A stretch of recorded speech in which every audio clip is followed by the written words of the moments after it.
That's all right. I'm just hitting record on the places. Oh, Yeah. okay, okay.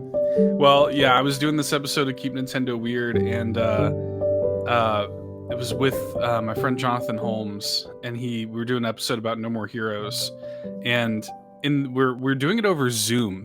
Normally, I would do it over Mm. like Discord or something back then, and he was like, "Yeah, I don't like Discord. Can we use Zoom?" I was like, "Sure, whatever." And we sit down, and I'm recording it and whatever, and he's like, "Hey, do you mind if I record it too?" I was like, "I mean, sure, I guess. Like, why not?" And thank God he was, because my power went out in the middle Oh, of it. Like, yeah. in the middle of us chatting, there was like this huge thunderstorm outside, and I lost power for a good like 10 minutes. And thankfully, he was recording, so when my power came on, I was able to just pop back in, and it was actually nice. So ever since then, anytime I guest anywhere, I always record my own backup just to be safe. Yeah, You never know. absolutely. You Yeah, never that was know. lucky. It It was. was that I was thankful. because how does the audio work with Zoom? Like, was it good enough to use? It was. Yeah, it was good. It was usable. Yeah, Yeah, better than it nothing. wasn't. Better than losing everything. You Yeah. could tell. Like Yeah. you could tell it wasn't as good as if you were recording normally, but it wasn't bad. Mm. It worked. You know. Yeah. So yeah, I liked it. It was nice, and Zoom does this thing too, because I was recording it differently than he was, because Zoom, you can either have like a side by side like this here, or you can have it do this like auto thing where whoever's talking takes up the whole screen, like a Google Hangouts Oh kind yeah. of Yeah. thing. And he was doing it that way, and I was doing it the other way. So it's interesting, if you go back and watch the video version of that episode, it is his video. So it's like us swapping back and forth, which is weird. It's weird for me to go back and watch those old things too, because like I didn't have any lighting. I didn't have like I was just my office is horrible, like normal lighting. I got a light like right above my head. It looked terrible. And I had a way worse webcam than I do now. So it's hard for me to go back and watch that stuff, but you know, it is what it is. It Yeah. was Well, nice. It was lucky. it's good. It's progress on your Yeah, behalf. Just slowly, big time. getting your gear upgrades and all that Big as you time. go along. Yeah, because I Hmm. know for me, I'm at the point now where I'm probably buying more gear than I need. Like I've got more, you just like becomes like a hobby, just like getting the Just gear getting it. together. It's like, Just collecting it. yeah, Yeah. Yeah, that's like all right. Whatever makes you happy, dude. yeah, At I the end of the guess, day. I just got like this professional studio that I just never use. May as well lease it out or something. Just, yeah, come on That down well, to might not be a bad idea. House of Mario Studios. Make it the actual House of Mario. Make a little bit of cheddar cheese off of that, dude. that's right. It's like all the businesses come and record a commercial in my spare Yeah. bedroom.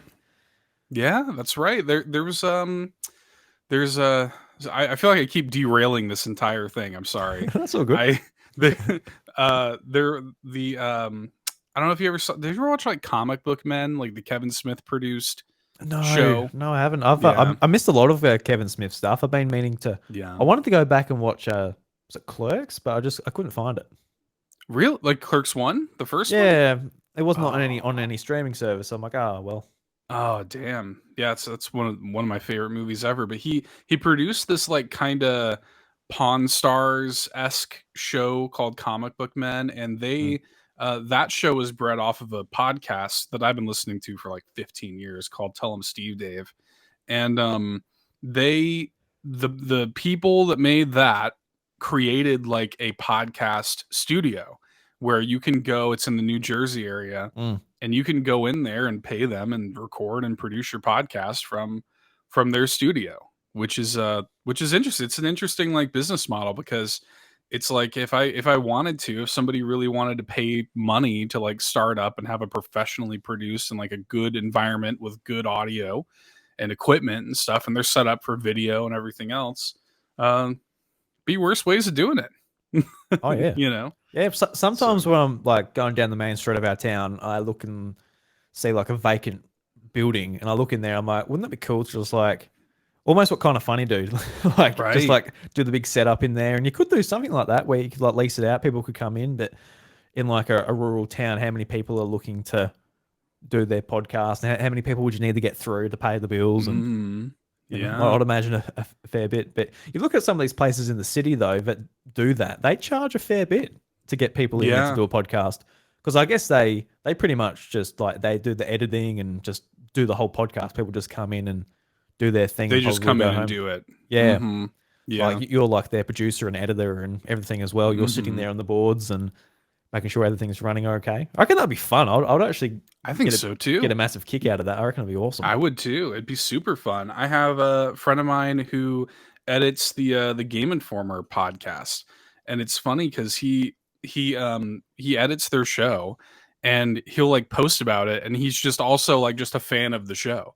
He's like, so I get to like listen to it in like a different way because I'm editing it and stuff. And I'm like, I think it would be kind of fun to edit other people's podcasts. I've done that a couple of times at Carpool when Mm. because typically whoever does their shows also edits their shows. So like I edit the Nintendo Drive and Ryan does Xbox Drive and RPG Cave and stuff, and Matt does PlayStation Drive. But every now and then somebody will like hit me up and say like, hey, like I don't have time to edit this. Can you knock this out real quick or whatever? And it is kind of fun to like listen to somebody else's podcast and edit it, you know? So something fun about that. You ever think about stitching them up? Like, oh, look, I'm gonna just like clip out a real good point and make them look like an asshole. Just yeah, just like just take things completely out of context. Yeah. Just Funny. shuffle it around. Just You gave me the keys, baby. This is what you get. That's what you get.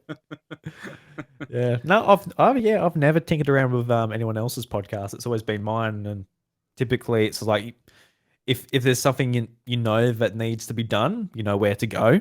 Mm-hmm. Whereas like if someone else's, you got to listen through the whole thing. Oh, look, then you got to pause it for a bit and think to yourself, yeah, I'll get rid of that, or I'll leave Yeah. that. It'll be a slow process, I would imagine. I don't know how much I'd like just going through like a 4-hour podcast. Can you imagine a 4-hour podcast just going through all that? Who does those? Who can Yeah. record a podcast for that long? What insane person can put out a podcast that long? I don't understand. Well, I guess not you guys anymore. You do 1 hour one and 1 2 hour We one. split it now. Yeah. Yeah, it's nice. Dude, I love it. I really love that change. It has worked out really well for me, actually. I agree. Yeah. I love it. I was I can't remember what I said on the Patreon, but I remember I was like a little bit like, oh, I'm not sure. Like, Yeah. but like seeing it in the feed, I'm like, yeah, this is great because I like, Yeah. I just like I listen to that when I've got an hour, and I listen to that when I've got 2 hours, and I'm able to like sort of sync it up, and you're able to interact with the audience differently on the live stream, Totally, and not have to worry about it feeling weird and the thing. Like, no, it works great, man. It works great. Thank you. Yeah, it was interesting because like Eric is a very like he's a more change averse than I am, because me, I'm like, screw it, blow it up, let's do whatever, let's do all this crazy stuff. And he's like, well, actually, let's think about this for a second.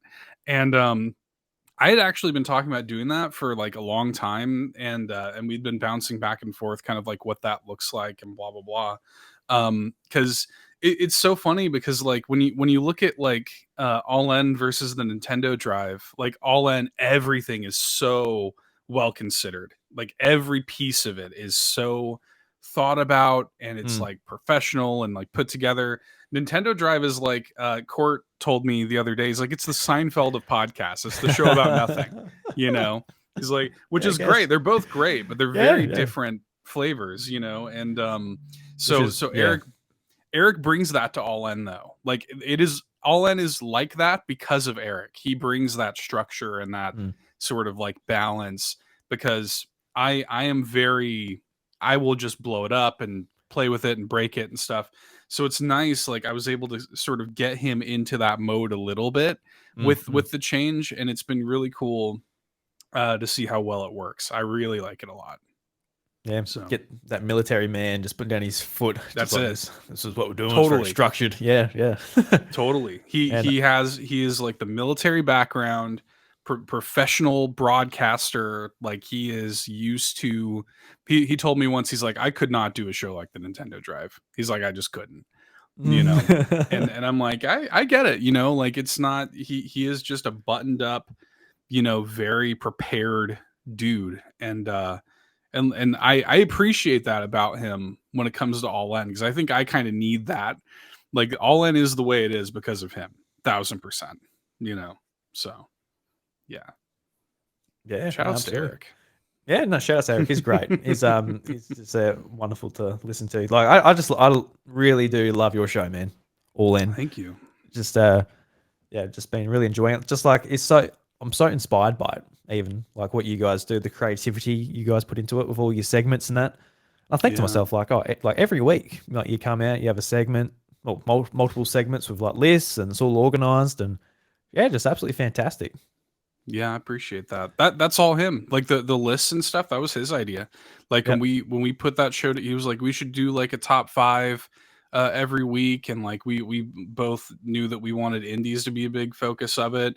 He was big on like making sure we got interviews on like a consistent, or like guests and stuff on a consistent basis.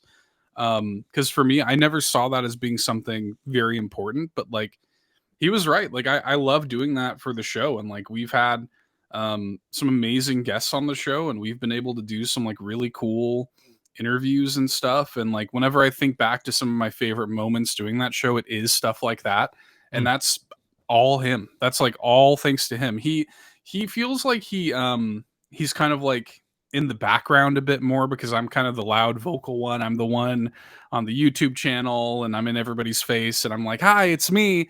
And he's a little bit more quiet in the background, and Yep. so, but people don't realize how much, honestly, like probably more than 50% of the DNA of All In is him. Like like so much of it, he came up with the name. Like he's a lot. It's our baby through and through. He is a lot of that show. So yeah, for sure, that stuff was all him. All that like prepared stuff and top fives, and that was Eric.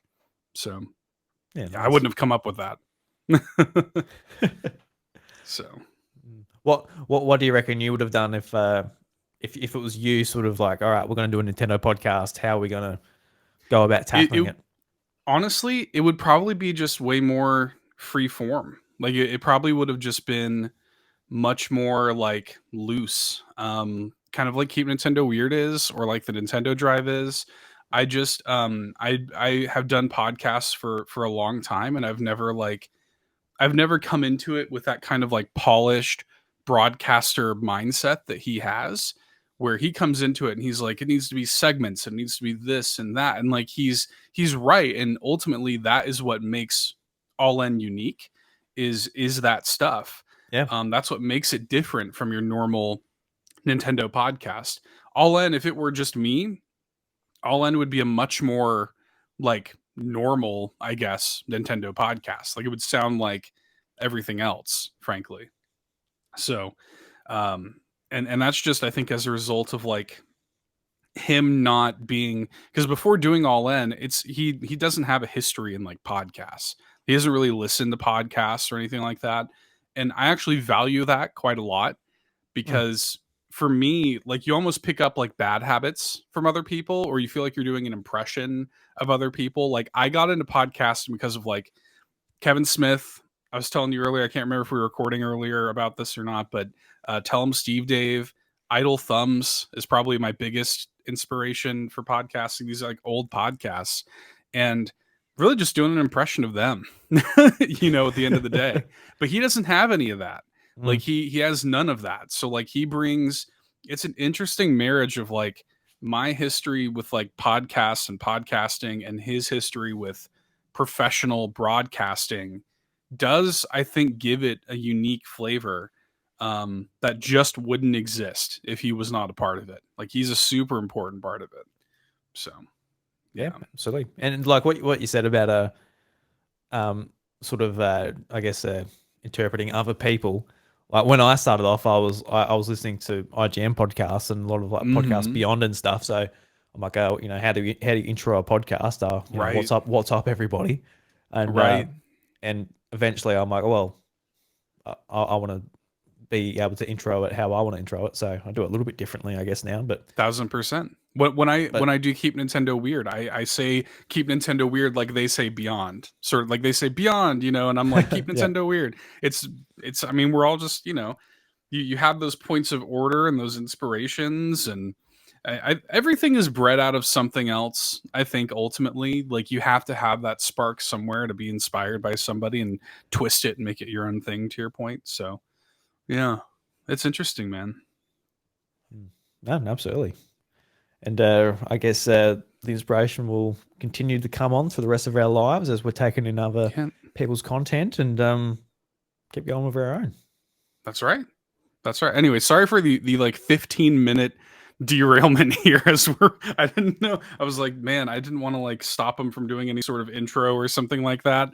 Oh, but, that's no worries at all, man. I guess I better do that though before it becomes okay. Nice becomes old cold open there. Yeah. Before you like you tap and you watch, me like, oh shit. Has the show started yet? Jesus.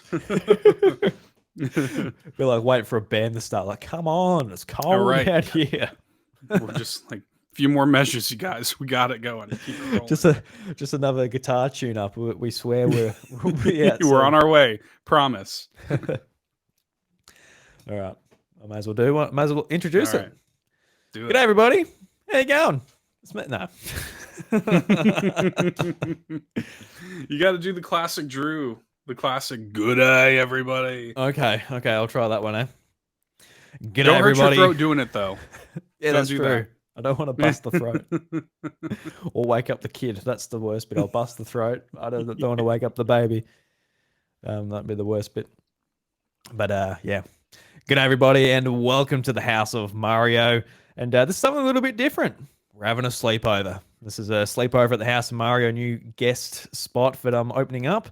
The very first one is my good friend Seth Sturgill from the All In Nintendo podcast and Carpool Gaming. Seth, welcome to the show. It's great to have you here. Hey, buddy. Good to be here. I'm honored to be your first sleepover, dude. Look at us having a sleepover. We're painting our nails. We're gossiping. We're swapping stories. Look at us going here. I was sort of thinking, like, should I call it sleepover, like a slumber party? Slumber party sounds a little bit more adult. I don't know. That sounds a little bit more.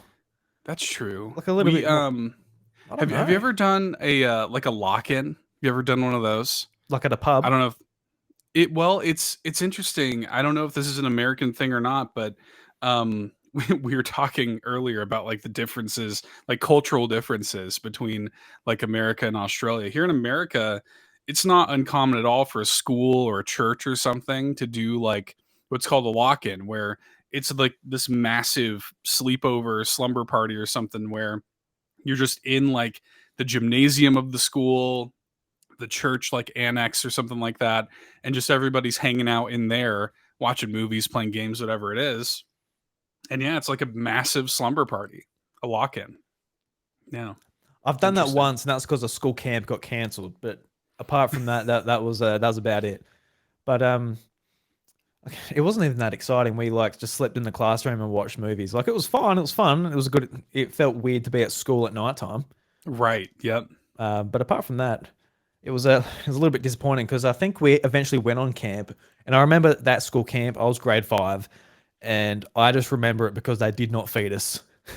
I was so hungry. No. We were starving, and how it worked is we all our parents basically like put an amount of food in, so it just went towards like the hoard of food that we ate on the 3-4 nights that we were at school camp. And we just got barely any of it. I remember watching the teachers eat like 2 tacos. We had like one taco. I'm like, come on. And we get back and we have like a class party with all of the food that we had left over. And there was so much food left over. And we were so angry at the teachers. Like, oh my God, we were starving for days. And it was like a, down the beach. So it was like a real active camp. So we're starved. Like, we're burning energy. We're starving. We're kids. Burning that. We got no fat in our bones. We got no fat reserves to dive into. So it was just all about, so that's what I remember from the sleepover at the school anyway. Yeah, I've had moments like that for sure. We would do, the go-to is people would get like pizza, like a pizza party or whatever. And they would, their classic move is they would take, pizza's already cut up into X amount of pieces or whatever. But then they would take those slices and cut those in half, or cut the slices. So you would get these thin, tiny little like weird looking pizza slices so that they could spread it around to more kids, save money, whatever it is they're doing. But at the end of it, like you have these 4 little like mini slices, but really you've only had like a slice of pizza. And Mm. so it looks like you've had a lot, but you haven't. And so like you wind up like I resonate with that quite a bit because I had a couple moments like that where it's like, dude, like I'm like hungry. Like you guys give us this little like ration of pizza or whatever. And yeah, and Oh. meanwhile you look at the adults and they've got full slices and they're doing ridiculous stuff like putting all these toppings on it and whatnot. And yeah, it's Oh, I'm just funny, imagining man. like a little sliver of pizza, Yeah, it was a like sliver. spaghetti. Yeah, that's not that far off. Like just thin little slices, and you just like, eat it real quick, and like that's it. By the end of it, you've actually had like a slice of pizza. So funny, man. Oh man, yeah. It reminds me of like I guess like just sleepover memories in general, like playing video games and that at friends. Do you have any like good sleepover memories? I think this is going to be something I want to sort of do when I talk to people on this part of the show, where it's just like let's talk about I some love it. sleepover memories and talk about Yes, some of the games that we might have played over at friends' places. So, is there anything that comes to mind for you? big time. So this is probably my number one thing. I've got a million little like sleepover memories, but the biggest one for me is probably shout outs to my friend Jacob. I'll have to send this to him whenever it goes live because my friend Jacob and I moved to Montana when I was like, I don't know, 14 or 15 or something like that. My dad was a contractor. So we ended up living all around the country on different contracts that he was on. And one of them was in Montana. So we lived in Helena, Montana for like 9 months or something. And we lived in this apartment. That was another thing is he would always kind of we'd end up living in these cheap little apartments because we didn't want to like get a house, Mm, because we were only going to be there for 6 to 9 months on a yeah. contract. So we ended up living in this apartment complex, and we lived next door to this mom, and she had a really young daughter and a young son named Jacob. And he's quite a bit younger than me. Like I said, I was like 14, 15, something like that. And I think he was like 9 or something. Like he was pretty young. He was a kid. And he latched onto me like really quickly, kind of an older brother sort of thing.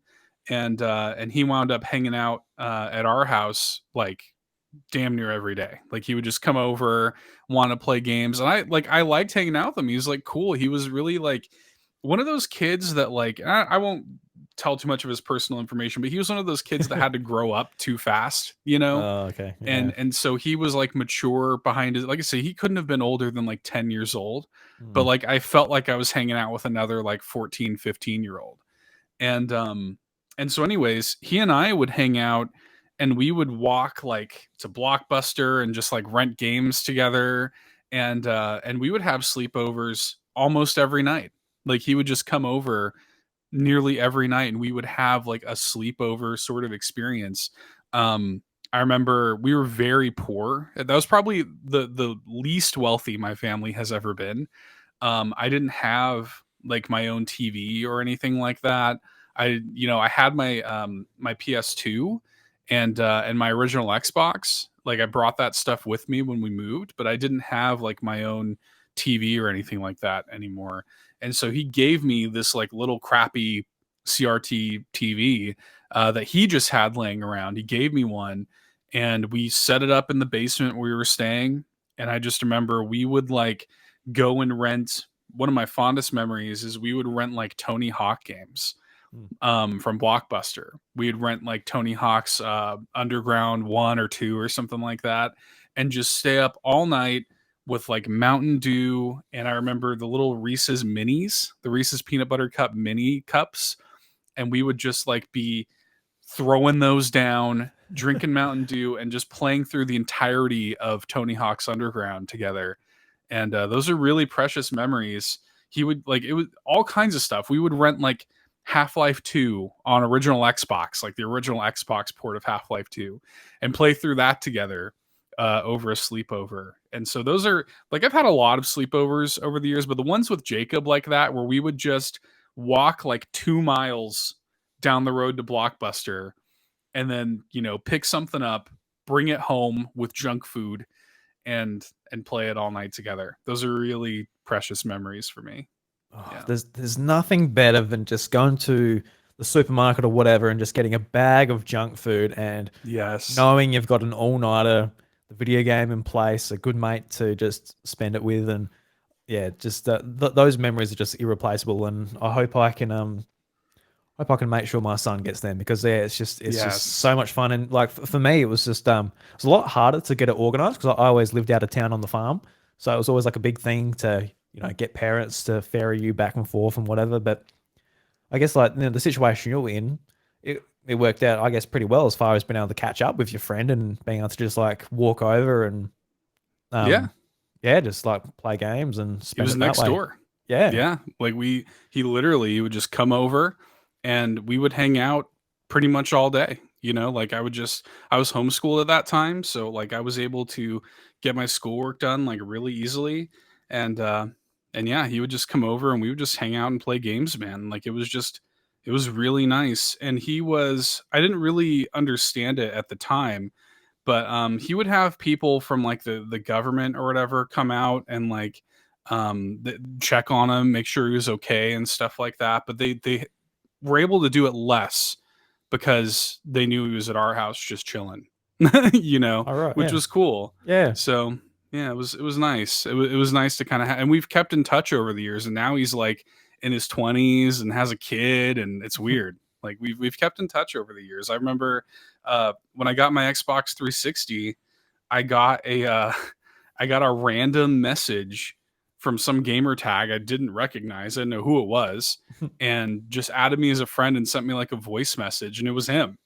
And like Oh, we stayed in touch ever since. I was like, "What? Like really?" It's so it's awesome. and Yeah. yeah, like it just I got him on Facebook, and yeah, we don't talk as often anymore, but like we still every now and then just like, "Hey dude, like how are you? Like what's going on in your life?" And I mean, this has been nearly 20 years now since we met. It's cool.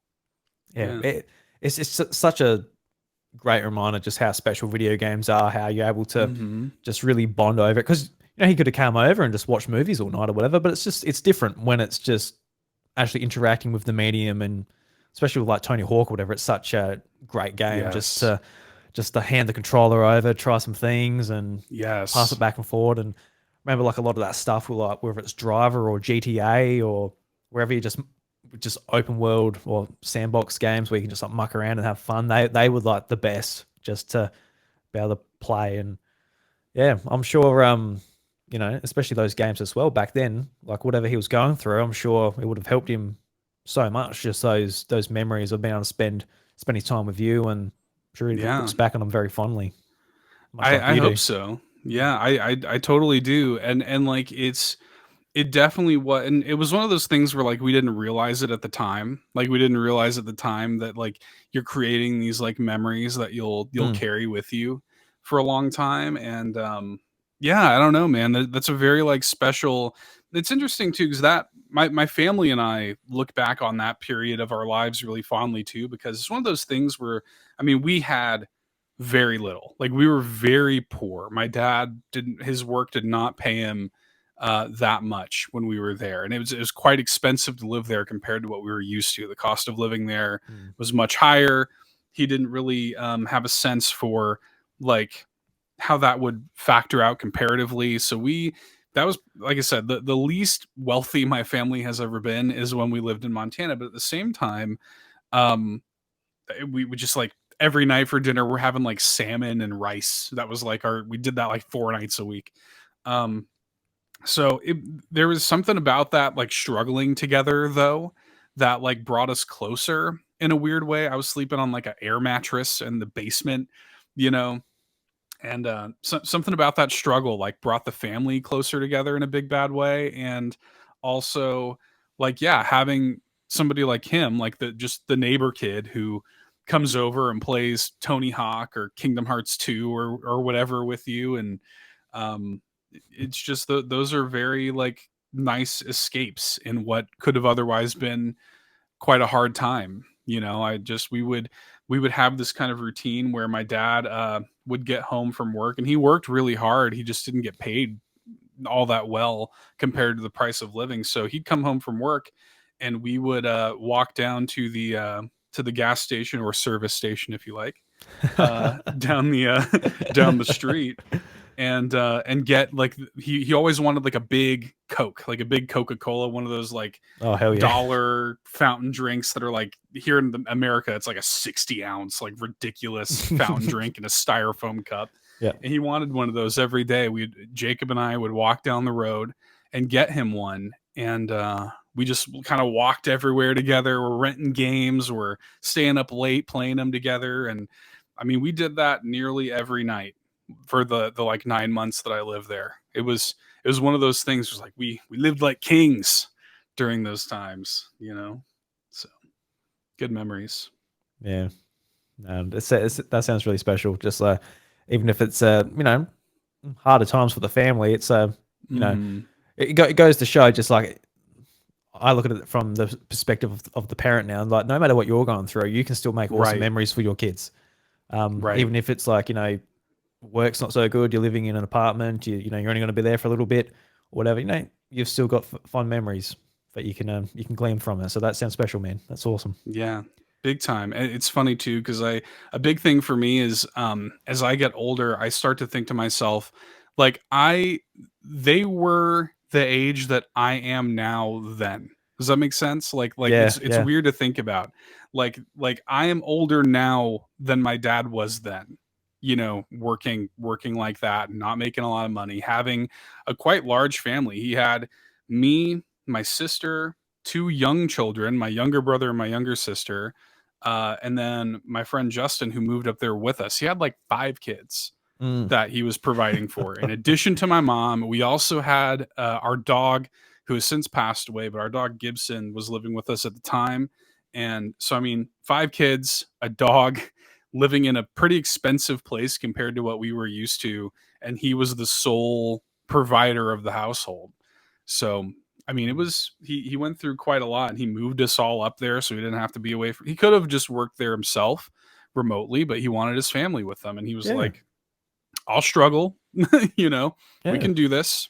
So it was nice, dude. It was just wake up, do my homeschooling, watch X Play or whatever, and then Jacob comes over. We walk to Blockbuster, rent something for the night, and stay up late eating junk food and playing games. It was good times. Yeah, no, absolutely. Like what you say about your parents, it's funny because like my perspective, my parents had me when they were about 20, sorry, when they were about 36.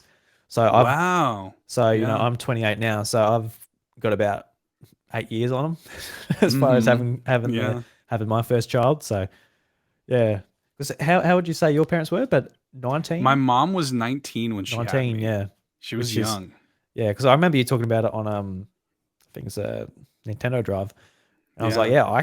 yeah, me at 19 having a kid, Jesus Could you Christ. imagine? No No. way, dude. Are you kidding me? Like I'm like, they were babies. Like they were Yeah. kids, you know, and I couldn't imagine going through the things they went through with a kid at that age. Like I have such a appreciation for my parents being an adult and realizing like how much like how young they really were Mm, comparatively, you know, especially in those hard times where like if I ever had any contempt for anything that my parents, I always circle back to that. I'm like, well, they were babies, they're kids. You know, they're figuring it out too, and I'm the oldest, I was the first. So I was like we joke around, I was the practice child. mm, You know, so they're learning a lot, you know, so it's like, hey, you know, you got to give them grace, dude. They're kids. yeah. It is amazing though how much like you're just forced to step up. So I'm sure no matter how Hmm. young you are, you just you either step up or Yeah. the child either gets taken away or sick. So Yeah. you have to step up. And even me, where it's like I'm fully prepared, well, as much as I can be prepared, and we're like we want a kid and all that. You've still got to really pull yourself up, no matter what form of sickness or whatever they bring back from childcare. Yeah. That Yeah, seems to be for my thing. sure. I get sick every week. I guess, Yeah. and I don't know. I was talking earlier with Seth, but I got a tonsillitis. I don't know if that came from childcare or not, but that Yeah. was this week's mystery item on the menu. So he's just had his 2 days of childcare this week. I can't wait to find out what I got next week. Maybe it's COVID. Maybe it's Just little germ machines, dude, bringing them yeah, all it's home, crazy. coughing in your mouth and whatnot. Yeah. Oh, but I guess just speaking of special memories, I think the most recent game coming out from Nintendo has just given me some memories that I'll cherish forever. And I've really got to talk Yes. Zelda with you, man. I know you've just done a massive discussion on All In. Um, that will be coming out. Oh, is it coming out soon or it's coming out? I remember seeing Saturday. Yeah, it'll Saturday. be So out Saturday whenever this goes live. Yeah, it might be out already. awesome. Yeah. So I cannot wait to listen to that, but I haven't talked to you yet about it. And I know you're Mm. just like over the moon. And it's funny because when I finished it, I was just sort of just my jaw was just falling off my face. And I saw that you basically posted on Twitter about it that if you finished it pretty recently as well. Oh, we might have finished it pretty much at the same time. Interesting, right? Yeah. Yeah. So just obviously no spoilers, but what a special game, dude. What a special It game. yeah, it's something else. It really is something else. It is like I it's interesting because like talking about the game, like it's hard to like it feels hyperbolic, but the game really Yeah. is that good. Like it feels like you're like, oh, recency bias or whatever. Cause all Mm, like after my first thought after finishing the game with the ending in particular, and again, no spoilers, but I was like, that is the greatest ending I've maybe ever seen in a video game. mm. Like certainly in Nintendo history, certainly in Zelda history, but maybe even just in video game. I struggle to think of an ending that hit me harder than that did. Like Absolutely. it was so good. Like and I had multiple moments like that where I was just like, how does this game exist? Like it's a magical game. Like the fact that especially going into the ending sequence, the fact that the game works the way it does, the fact that the game is as big as it is, this one is like 3 times the size of Breath of the Wild. It doesn't have bugs. It has all of these complicated systems in it that just work together flawlessly in a way that makes sense. It is like people like game designers and programmers are like, I don't understand how this game works. Like Yeah. I don't understand how it exists. It is, and it's running on this underpowered, 6.5-year-old tablet. Mm. It is crazy Yeah. that I, this game exists. I always like to think about it because just on the Switch itself, like it's pretty impressive that it's on this small thing. But you think about it on a Switch Lite, but it's like Right. smaller and just so light and doesn't make any noise when you're using it and just like doesn't warm up or anything that you might expect with like one of these like a PC or a laptop or something where it's just a when it's doing a Right. or bigger game. But it's Shooting just out heat. it's really sort of shifted my view on the Switch, being like, oh, it's time for a new one type of thing. But it's really about how they use it. Like, Mm-hmm. and not every developer has the luxury of 6 years developing Absolutely. exclusively for it. Like, this is the top of the line as far as what we're going to get out of the Switch, or maybe anything in terms of something of this power.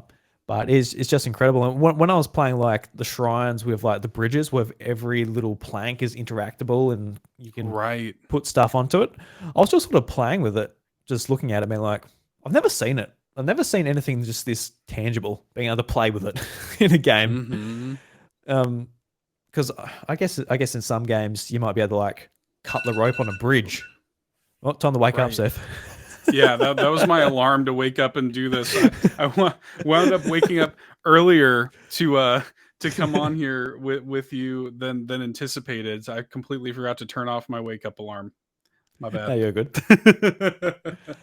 No, but like, Yeah. in some games you might be able to like cut a bridge and the bridge falls down. But in this case, like every little bit you're able to sort of like stick or glue with ultra hand, and it's just remarkable. And just seeing just the developers' sort of reaction to that specific shrine, especially after I've like done it recently, it's like, yeah, this is. It's not just me looking at it being like, oh, that's pretty cool. Like people are just actually looking at it. How did you make this happen? And it's It's just unbelievable. yeah. It's absolutely unbelievable. Yeah, to your point about like just the moving parts of it, like the way you can, like the bridge for example, not only is that bridge there with tangible parts that all connect and work naturalistically, but you could attach anything you wanted to it. Mm. Zonai devices, you could put a rocket on it if you wanted to, let that kind of take it up and shoot it into the air.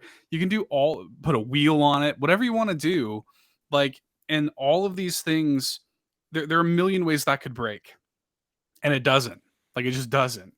It's just, yeah, the game's an unbelievable, like, regardless of how you feel about the story, the way the memories, the I don't know how much we want to talk about the temples and things like that. Regardless of how you feel about any of that, from a technical perspective, it is the most impressive game Nintendo has ever made. Mm. Objectively, I feel like. So, yeah. Oh, yeah, for sure. And do you sort of feel yourself checking yourself every now and again, being like, look, like you absolutely love it, but it's like, is it that good, or is it just because I love Nintendo so much? Is this my Nintendo sort of love sort of Right. seeping out, and just like the average gamer might be like, this isn't actually that good? And like I try to think about that every now and again, and I've basically had a week away from the game, and the more I think about it, I'm like, I get chills every like when I think back to whether it's gameplay moments or story moments, and I'm really thinking to myself like, is this my favorite video game? And like I've been playing video games for about 20 years. Hmm. I'm like, that's a big thing to maybe say, but it truly might be, because when I think about Breath of the Wild, I don't necessarily think that's my favorite game of all time, and it might be on par with other more traditional Zelda games. Twilight Princess is probably my favorite 3D Zelda game, and I can't really compare them necessarily. But Tears of the Kingdom, I can easily say like that is the best Zelda game. That it brings Hmm. the elements of Zelda that I love, which is epic moments and discovery, and just everything about it has just really brought the Breath of the Wild formula into what makes Tears of the Kingdom just extra special. Yeah. And I think there's a moment where you might be able to sort of figure out what I'm trying to allude to, but there's a moment in which just I was just doing some geoglyphs, doing some towers. So it's 2 o'clock. It's 2:30. All right, 3 o'clock. I've got to go to bed. And I had the couple of checklists to go, and I finished the geoglyphs.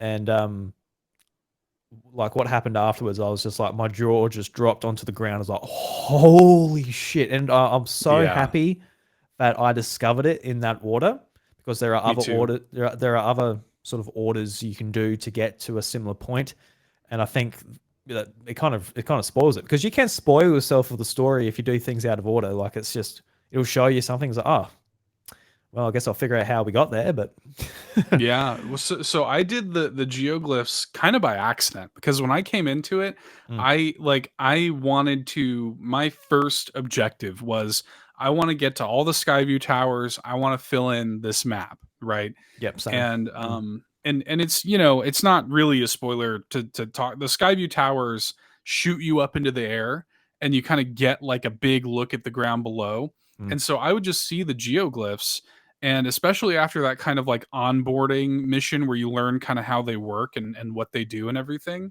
I'm like, oh, well, I'll just go and take care of that real quick. And before you knew it, like doing all of the Skyview towers naturally, I just also found all of the geoglyphs. yeah, So it was actually one of the first things I did was quite early on. I had just tracked down all of the memories, and kind of like you were saying, kind of got to that certain point and kind of absorbed the story, because the game does deliver the story, and it's ultimately a pretty similar way to how Breath of the Wild delivered its story, yeah. right? Where you're just kind of tracking down these points.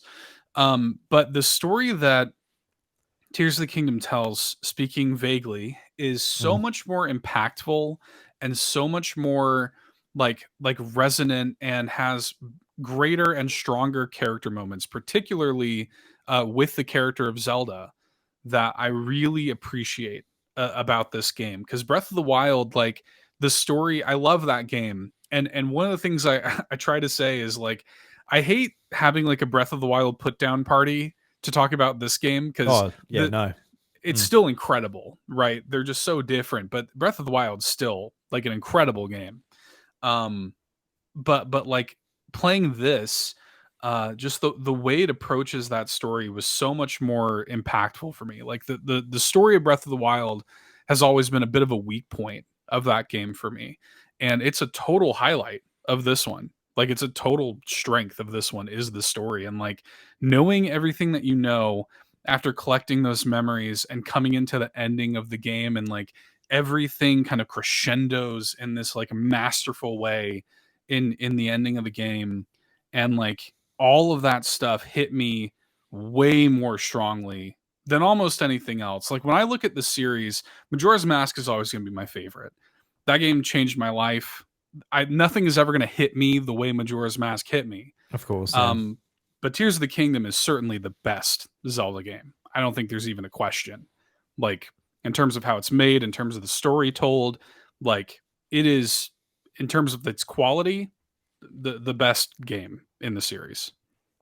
Yeah, it's, I've I've um I've never gone into a game or anything in my life, to be honest, just so sure, so excited, so such high expectations, and just being just blown past them, just in quality and just how fantastic the game was. I cannot believe how how good this game is. And I, I was even talking to my wife. I'm like, I just played the best game I've ever played in my life, and she's like, oh, that's cool. But Yeah. I just want to get I just want to get off my chest. I'm like, oh, sorry, I can't. I'm just there playing my Switch, like, oh my god, and like the final. There's just like there was multiple times in the game where I cried. Not even like, oh my Me god. too. It wasn't even like, oh, so sad, but it was like just I'm a happiness. crier, dude. Yeah, Yeah, I'm a big crier. I cried a lot playing this game. yeah. And it was just like, it was just happiness and just like overexcitedness, being like, that is so cool. Like, Yes. I don't know if that Yes. will hit as hard if you're not a big Zelda fan or whatever. I'm not quite sure. I don't know if it's that cool if you're just playing this as like your first Nintendo game, for example. Not quite sure. I'm Right. sure it's still pretty neat, but yeah, when you're like following videos of like Zelda lore and just like all the sages and what they're up to, and just all the Mhm. nitty gritty, like what this game does. Like when you do the first temple and you work out what you're getting from the temples, you're like, oh my god, that is that is the coolest thing. Is that what I'm doing? Yeah, dude. Okay, okay, is that what I'm doing? There's just there's Yeah. moments like that where it's like, "Oh my god, this is so cool. Like I can't believe we're going there and we're doing this." Mm. Like, but then there's also like, and this is another reason I think I love this game so much is because my favorite thing about Majora's Mask, which is like I said, maybe my favorite game of all time, is how human it is. Like how it is about connection, and it's about sort of like the real struggle of being a human. It's about the finding hope in life and stuff like that. And so much of that is also in this game.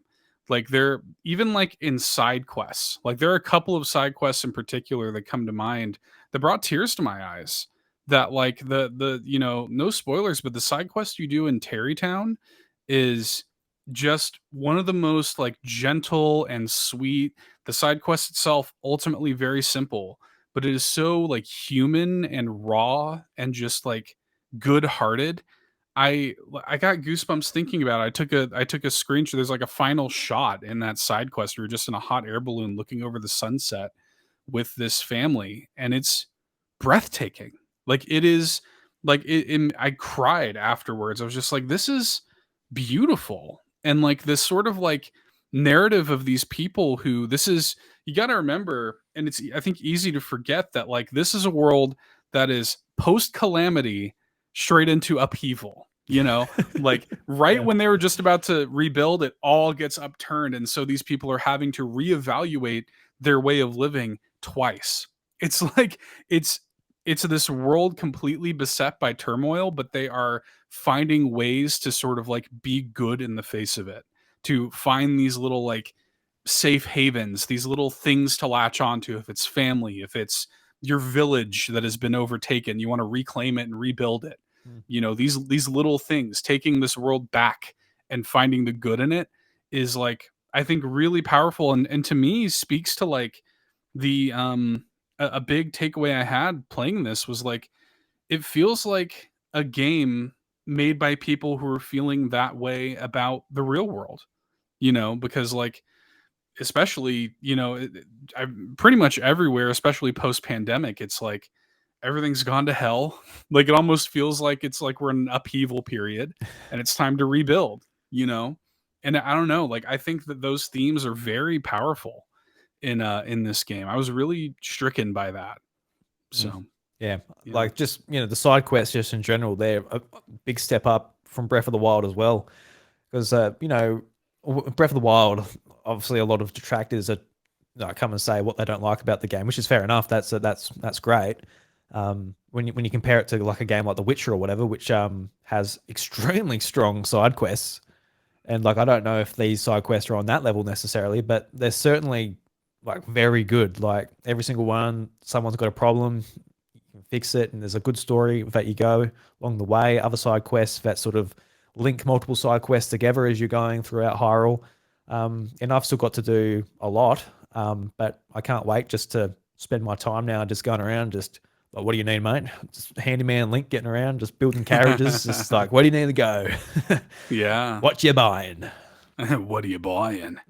Yeah, you wind up like just the amount of like signs you help Addison keep up and Yeah, little things like that, dude. yeah, I love that there's an entire side quest chain where you get to just help be like a reporter for a newspaper yeah. That's and cool. like Yeah, I love that stuff. And even that's interesting because it like shows the way that these people like when you're tracking down all those little stories for the paper, it's like showing the way that these people are affected by the events of the world and like this sort of weirdness that's going on with it. Even the way that they have managed to a big concern that I and I think a lot of people had coming into this game was, well, like how are they going to make the same map feel fresh and different? And like it is crazy to me how different they managed to make the same map feel. mm, Like you're going to these familiar places, but the upheaval, the inciting incident of the game has completely changed like much of the landscape and made it feel like quite different. Especially like when you get into the stuff tied to temples and the regional phenomena and stuff like that, like it feels quite different than it did in Breath of the Wild, to say nothing of the extra stuff that the game has going on. Like just the overworld itself, I was really impressed by the way they managed to make that feel very different from the first game. Not couldn't have been easy to do. oh, yeah, definitely not. And I never had any worries when it came to like, I guess reusing the same map. And it's like like I said, I had a lot of faith in the team at Nintendo. I'm like, oh, they got it. We're going to get a good game here. But even Yeah. like the sort of the discussions online where it's like, oh, it's just DLC using the same map. I was just thinking to myself, like, what type of DLC do you guys play? You play some fucking good DLC for your games. Like, Jesus Christ. You play Yeah. some really good DLC that just add just like a whole layer above and beyond and all this type of stuff and new characters, new story. That's good DLC. That's not bad. But Right. Pretty damn good. yeah. And I think especially now after playing Tears of the Kingdom, I'm actually not opposed to a third game in the Me same either. Hyrule. Like I think just continuing on with the same story in the same land and moving the story on for a third game would actually is actually kind of right up my alley. And it's kind of how I felt a little bit about The Last of Us, where like The Last of Us Part 2 came out. I'm like, oh, I don't really need a sequel, but here we are. I'm playing it and playing a part two. I'm like, oh, well, I need a part three now just because of how it ended and I want the story Hmm. to continue. Whereas I feel a little bit the same here now, whereas I didn't need a direct sequel to Breath of the Wild. I could have just gone on to a completely different Hyrule universe. But now here we are. I'm like, this is great. Keep keep loading us up with this, and Yeah. I won't be disappointed if it's not. But there's certainly benefits to having just the same land and having it evolve over time, and you could like have it. I don't know what you could do with it, whether it's only like a few years and something else happens, or you just go a fair bit into the Oh, future, or I have thoughts, Drew. I've yeah, got so many thoughts on this. I don't know it would be how sick. crazy you want to get.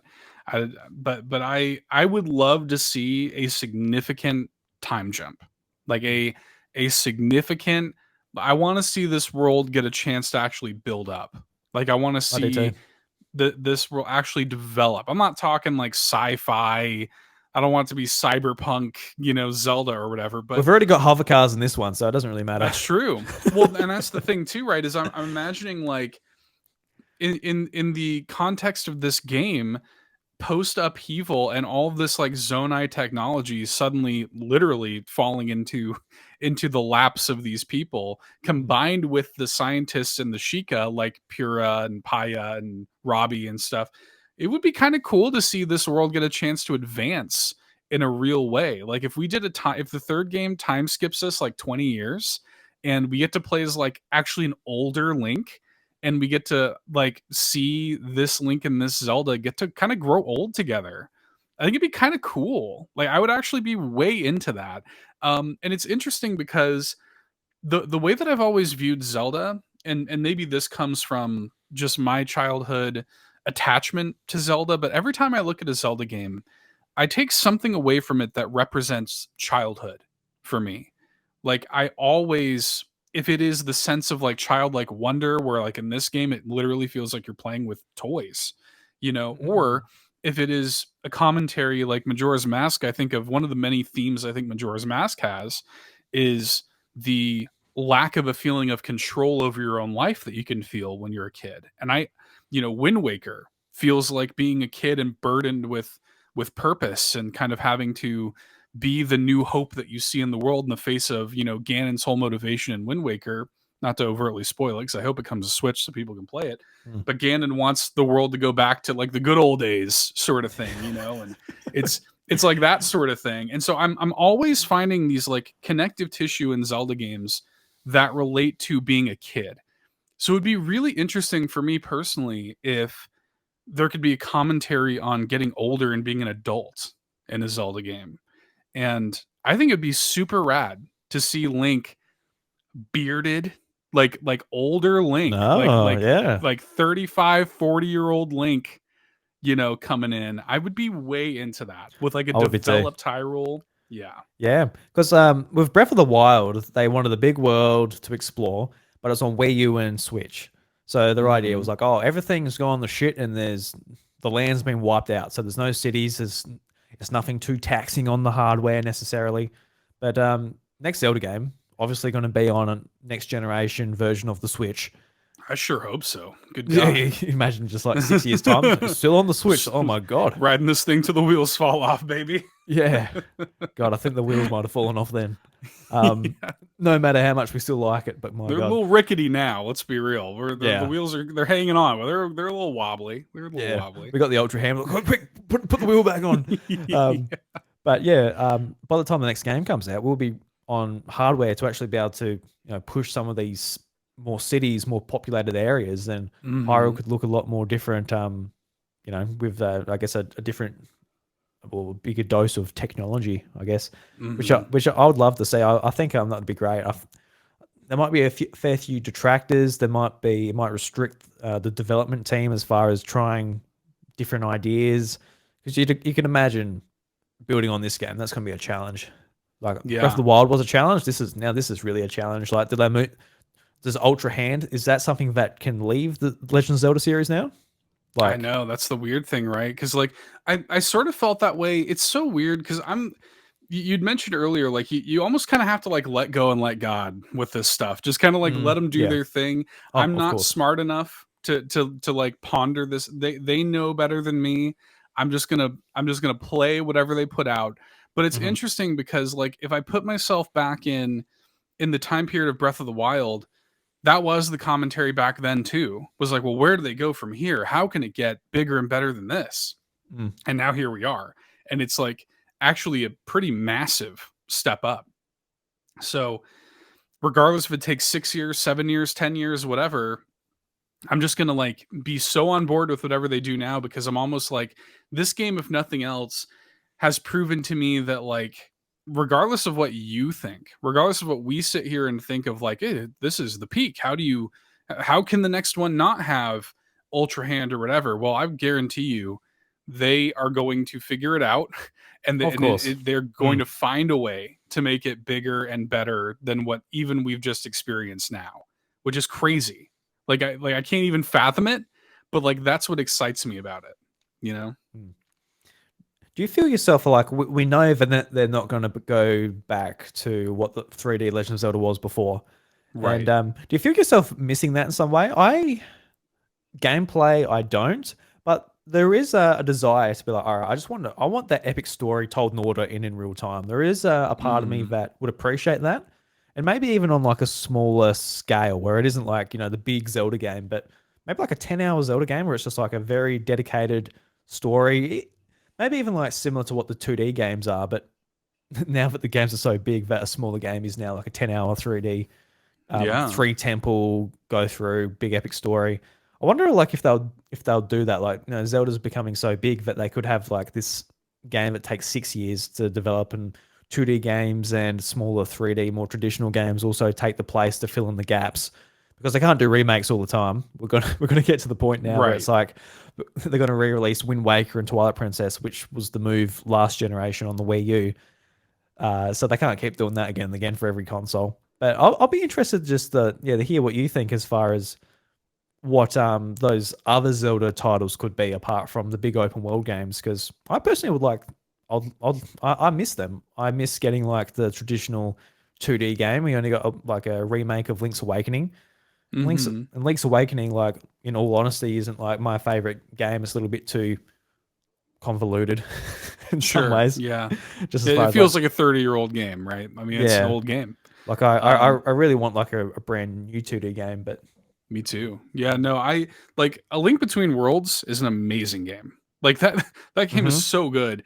And that what's interesting is like that game is actually a little bit of what comes to mind when it comes to Tears of the Kingdom is that game sort of was to A Link to the Past what Tears of the Kingdom is to Breath of the Wild, where it's using the same map and it's telling a different story and adding new context. It's actually really interesting and I think good corollary to Tears of the Kingdom. And yeah, to that end, I would really love it if we just kind of trade it off. Like if it's going to take us 6 7 years to get the next big open world 3D Zelda game, because Aonuma has said like this is the direction we're, and why wouldn't it be, right? Because even if it wasn't, even I'm if so these games weren't rich. coming out, yeah, exactly. Even if it wasn't coming out and being like some of the most well reviewed games of all time, it's also incredibly commercially successful. So like why wouldn't they continue to make Zelda games in this way? But at the same time, yeah, I would really love if every couple years or something we just traded off and had it doesn't have to be the core Zelda team. It can be a Grezzo or somebody like that and have them make a 2D Zelda game that is more what you're saying, like traditional um yeah, 15 20 hour, Zelda game. I would be way into that, and I would love to see that. And I think that there are um, a couple of Nintendo franchises. I think of Paper Mario specifically, where Paper Mario has kind of gone in this bold experimental new direction that hasn't landed with a lot of classic Paper Mario fans. Mm. And as amazing as Tears of the Kingdom is, and you and I love it, I also have friends who are like, "Well, this doesn't feel like Zelda to me. To me, Zelda is that old school Link's Awakening dungeons and blah blah blah." And they're actually not really vibing with Breath of the Wild or Tears of the Kingdom. So like it'd be kind of nice. I feel like there's an opportunity to kind of have your cake and eat it too, where you can have every couple years these little 2D 15 20 hours Zelda games that are much more traditional, but then the big tentpole releases, the ones that actually progress the series forward in a real way, Mm. is stuff like this. I'd be super into that. I hope they do that. Mm. Yeah, because I kind of expected them to do it, to be honest. But over Mm-hmm. the generation of the Switch, you got Link's Awakening, and got a remaster of Skyward Sword, and that was it. Mm-hmm. Apart from Nintendo Switch Online stuff, it's just a lot Yeah. more sort of barren than I thought. And in some ways, I respect that. It makes Zelda feel a lot more special. It isn't, Pokemon, for example, that where we're getting games multiple a year. So I guess I Right. guess I respect that. That makes this game feel even more special when we get it, and it's super good. So yeah, be interesting to see how we go going forward. I But hope so, man. I think there's so much you could do here. Even like you even think of like weird little spin-off things like your Age of Calamities, your Hyrule Warriors, your Cadence of Hyrule stuff. Even like if we could have a steady kind of release clip of like you get whatever remake and remaster is cooking up 1 year. You get your weird like Age of Calamity. I'm like, where's Age of Upheaval? That's what I want. I want oh, that to be. I want this game's version of like, because I really enjoyed Age of Calamity quite a I bit. did too. I played it Um, basically a week before yeah. Tears of the Kingdom came out, and Oh, um, yeah, nice. because I in 2020 I didn't feel like it. I didn't. I bought it, preloaded it, never opened the app. I'm like, I'll play it eventually. 2 years Yeah. go, well, almost 3 years go by, and Yeah. Tears of the Kingdom, like, I played it. I'm like, this was awesome, and it enhanced the story of Breath of the Wild, even though it is like a Hmm. detour. It's an Right. alternate universe, but I thought it was awesome. It was so I good. loved Just it. just Yeah. the take of the story that they did with Breath of the Wild story, because I think Breath of the Wild. Just going back to the story of that, I think Breath of the Wild has an awesome story. It's just not told to you in a way you can sort of comprehend that well. Hmm. But if Yeah. you spend a lot of time in the game, you check out the memories, you watch them in order, you check out some content on YouTube of someone who's really into Zelda lore and breaks it down for you, and you can get all the sort of environmental storytelling throughout Hyrule. I think it's just an awesome story. It's just a story of just the downfall of Hyrule. Everyone lost, you I know, do love that. multiple Yeah. characters, they're dead, and you're going back to sort of, save their spirit to regain the um, divine beasts. Like, it's a wicked story. It's just like when you're plopped in the game, it's like, all right, find out what's going on. A lot of people just don't find out what's going on, which is fair enough. It's a massive game, and the Yeah. memories weren't made obvious to find it all. I think I used the guide, being like, this memory's here, this memory's here, because it's not like the geoglyphs where you're like, oh yeah, there's one where you're up in the Right. sky and you can easily see one. It was like a little, was it like a little glowing dot or something? Like, you just randomly, It was, yeah, yeah, it it's was like, like a weird yeah, like glowy patch on the ground or something yeah. like that. It's like Yeah. so small, like you just like sort of stumble across it. And like, oh, what's this? Yeah, you get a Yeah. memory of Zelda like doing some like shit. It's Oh, fucked up. all right. And you go back to picking up rocks looking for Koroks. Right. Yeah. Yeah, no, I agree. I do like that vibe quite a lot. Like that sort of like everybody's dead, succeed where we failed sort Mm, of thing. I really do like that vibe. Like Breath of the Wild's got a cool like vibe to its story for sure. Um, and I think too the nice thing about Breath of the Wild is I think the story of that game was also enhanced quite a bit by Champion's Ballad. I really liked the DLC for it too, and I hope we get. I'm sure we will get mm. DLC for Tears of the Kingdom similarly. Um, but yeah, yeah, man. I was really into that kind of stuff too. But I think there's room. I think there's room to have a more traditional experience alongside. To the point I made about Paper Mario, I would love it if they had like kind of two, you know, series at the same time where it's like one is your traditional kind of Paper Mario or Mario RPG flavor that people are looking for, and then the other, the mainline core entry is your weird experimental thing, and Yeah. just trade them off, I guess for you a know. while that Mario and Luigi RPG series by Alpha Dream was Mhm. that RPG Mhm. sort of series, but now that's gone by the wayside. Unfortunately, Alpha Yeah. Dream's out of business, so yeah, we don't have that line anymore. But I guess we are sort of we're looking at that Thousand Year Door sort of remake on Switch, aren't we? Been rumored for a long Yeah, time, yeah. and I'm And for me, I'm for me personally, I'm like, I'll just play Bug Fables. Like Bug Fables for me is like I think it's actually really good. Like I think Bug Fables is kind of better than most Paper Mario games. But a lot of people are looking for that classic Paper Mario experience. And I kind of dig. I actually like Origami King a lot more the more time goes by. And like I wasn't crazy about Origami King's combat system, but I liked that they tried it.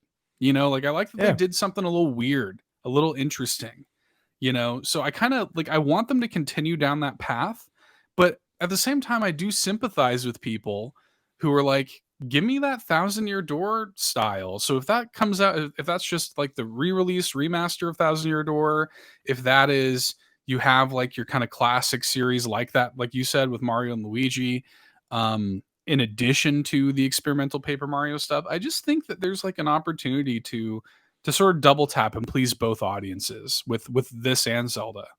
So Mm. Yeah, it'd be interesting to see just what other spin-offs we get with Zelda 2. Like you said, I'd love to see another Hyrule Warriors. I think please, that's probably a shoe-in, surely, you'd think at this point. gotta be. Like This game's yeah. Ganon in that. Whew. Oh, Ooh. you're gonna get a I would lot love of to play as this game's Ganon, dude. a lot of thirsty people. Hey, Oh hell yeah, me too. I'm right there with you, baby. I want to play as hydrated Ganon.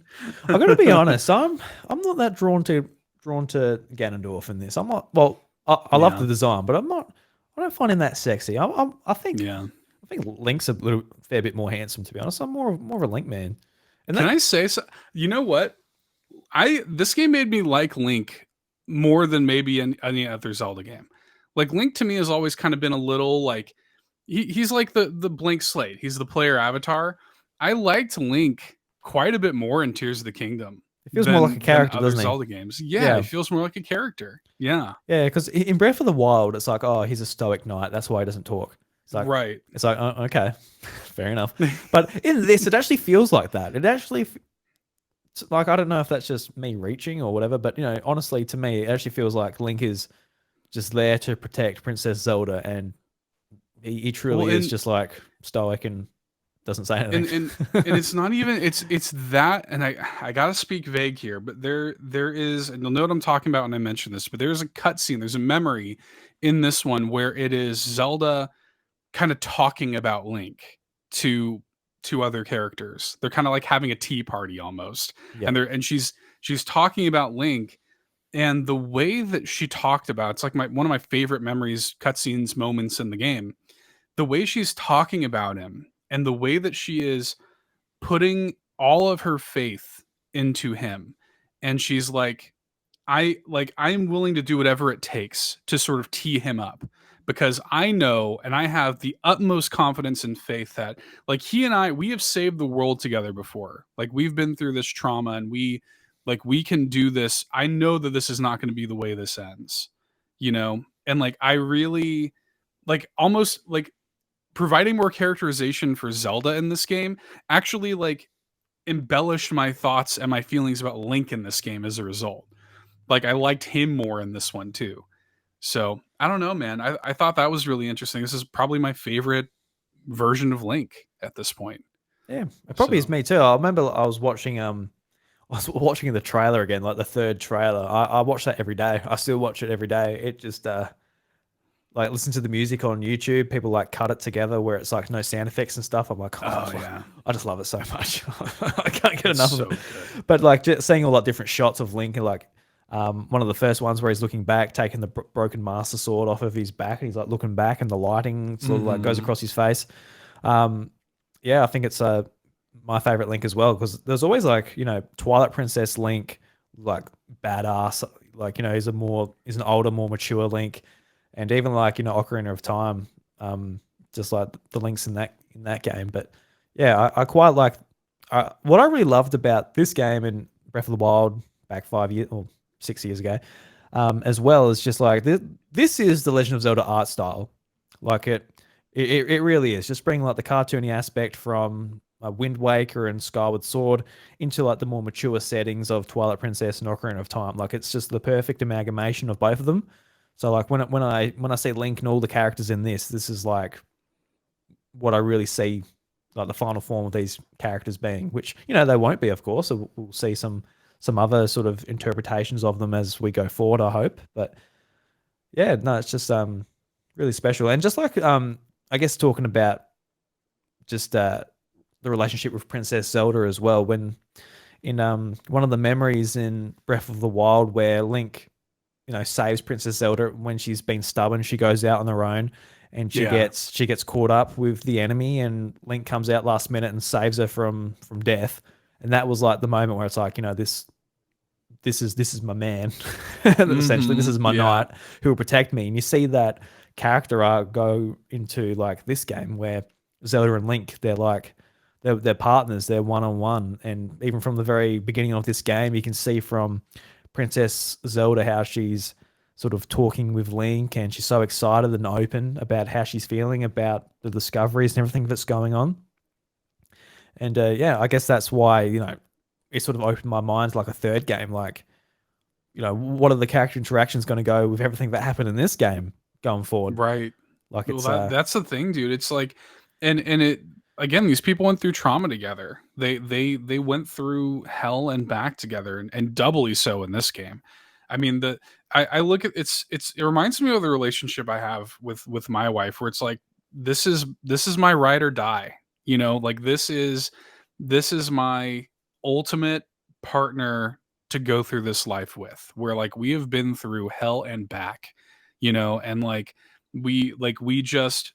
we have struggled together, we have overcome every challenge and trauma together, and like just you are my person, like you are my that like you have that sense, especially in this one, that I really really like and resonate with, and you got a little tinge of that in Skyward Sword. There was a little, I like the relationship between Link and Zelda and yeah, they're Skyward great in Sword, that but game too. Yeah.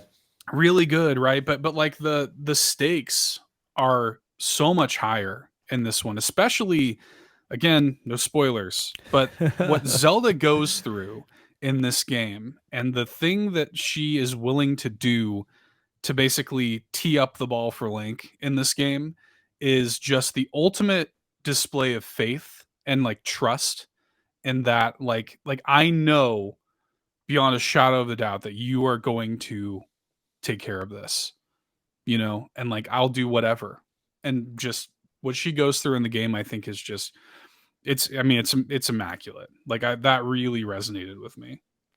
Yeah. Oh, it's so special. I wish we could just openly talk about it, but better not Dude, here. yeah. Better not. I know. Um, Yeah, I know.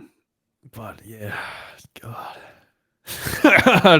Good game. Good video game. Yeah, I'm just so happy we've got it. Like it's Me here. too. It is what it is. Because I remember in 2017 where like Horizon, Zelda, Persona, all these good games were coming out. So, oh my God, like Cross Almighty, how we gonna, we're eating well. Mhm. And I remember Mass Effect fans being so disappointed. Like I hadn't played any of the Mass Effect games at the time. I'm like, I felt so sad. I'm like, that's not Don't fair. get me started. Don't get me started Yeah, on Mass Effect, Drew. I won't. But it's never fun when you see a fan base like hurting. It's like, oh, this sucks, Right. man. It's like, so I'm just glad that that's not us this time. Right. Right. Yeah. Because the discussion with Redfall over on the Xbox side of things from Avalanche, not Avalanche. What am I thinking about? Arcane. Arcane, Yeah. yes.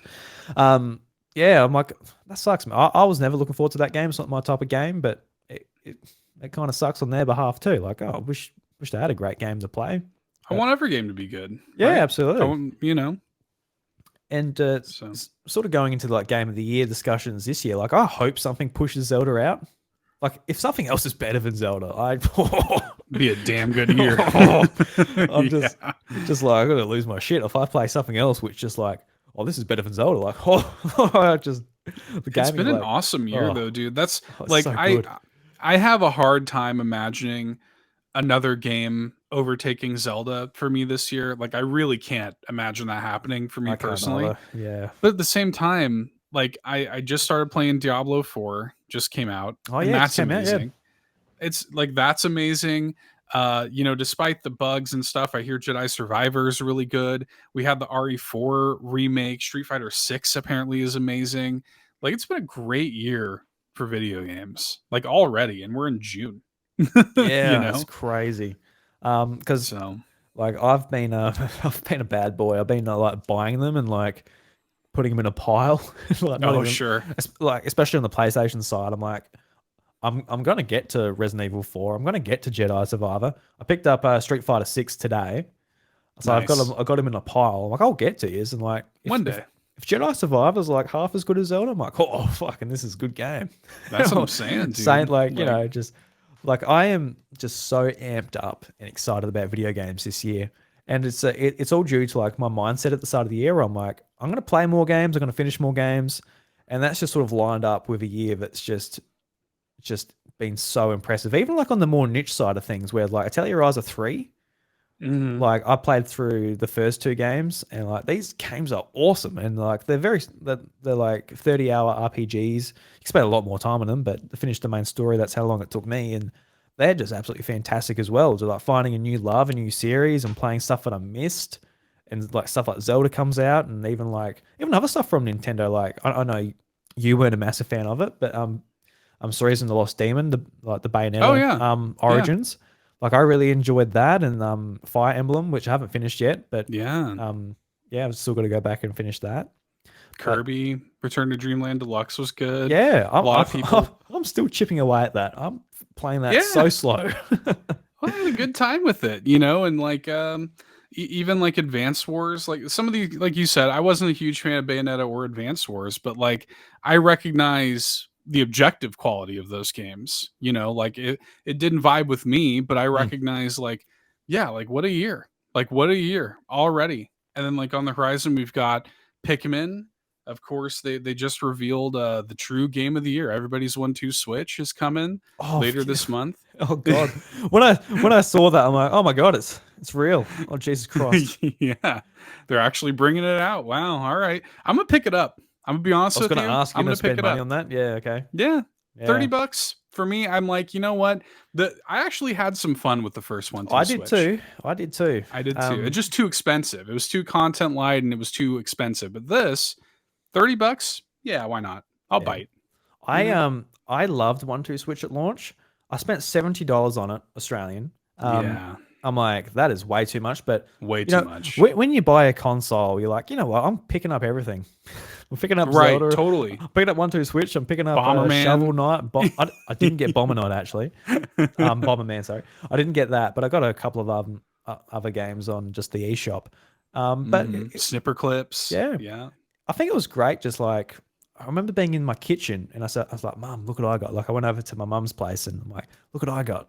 Like Switch. Oh yeah, that's cool. Like whatever. And I'm like, took the things off the side. I'm like, handed the Joy-Con, and we did like the fashion parade where we're like, you put your Yes. Joy-Con on your hip and like you're walking, pretending you're on a runway, doing like the poses, and we were It's just like, fun. well, in our kitchen, just like in tears, cracking up, and it highlighted to me like I've been playing Zelda all day with my friend, just like really nerding out, like learning all the systems and that, and then the console completely changes into this casual machine that you can just drop in the middle of Right. nowhere. It doesn't have to be in the lounge room on the TV like the Wii with Wii Sports, but it is just put onto the table and like you just imagination goes wild and you're just laughing, having fun. It just becomes like a board game almost, really. Totally. Yeah, And I think that game is actually a little yeah, unfairly maligned. 'Cause I think that it's Nintendo's if fault. that It's had too much. It's too it much is. money. That's the thing. That's exactly what it is. If that had been a pack-in game, like if they had just bundled that with the Switch, I think people would have been way nicer to it. Or if it had been half the price, people have been nicer to it. Even if like they just dressed it up, like that could have been a WarioWare game, right? That could have been like a like something like that if they had dressed it up a little bit differently. Um, but like I definitely had fun with it, and so I look at this and I'm like, the price is right. You can play it with your smartphone now instead of just your Joy-Con, which I think Mm. is smart to tap into that kind of like Jackbox kind of scheme. You can get more of the family involved versus it being like a 1v1 thing. Yeah, like I'm kind of looking forward to it. If it is as fun as the first one, like whenever we go over to my parents' house and like play with my nephews and my mom and dad, and yeah, for 30 bucks, I'm gonna bite. I'm gonna see what's going on with it. It's funny to joke around and say like, "Oh, the true game of the year is coming," you know. And it's an oddity for sure, but like it's a pretty low ask. Like I kind of like that they're willing to just float something as weird and dorky as that out there, where you look at the eShop listing and it has no trailer. It just has a screenshot of like these people in a pink room with Joy-Con in their hand, and that's the screenshot of the game. And a man with a horse mask on, just like, all Yeah.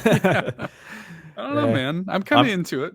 Yeah, no, I'm into it. I've just got that I'm a bit standoffish because of like, the article from Fanbyte that came out being like, Yeah. this game's in trouble. They're really trying to figure out how to make it fun. And now that it's just like there's no sort of fanfare, it's coming out at the end of the month and yep, that's it. So it makes me a little bit worried. I think I guess it's up to like, people like yourself to play it and report back on the Yeah, podcast. is It's it part of bad the that job. that has me more excited actually? Like the fact that like because that was the whole this, and everybody should read the article. R.I.P. Fanbyte. I really liked Fanbyte actually. Did great work, yeah.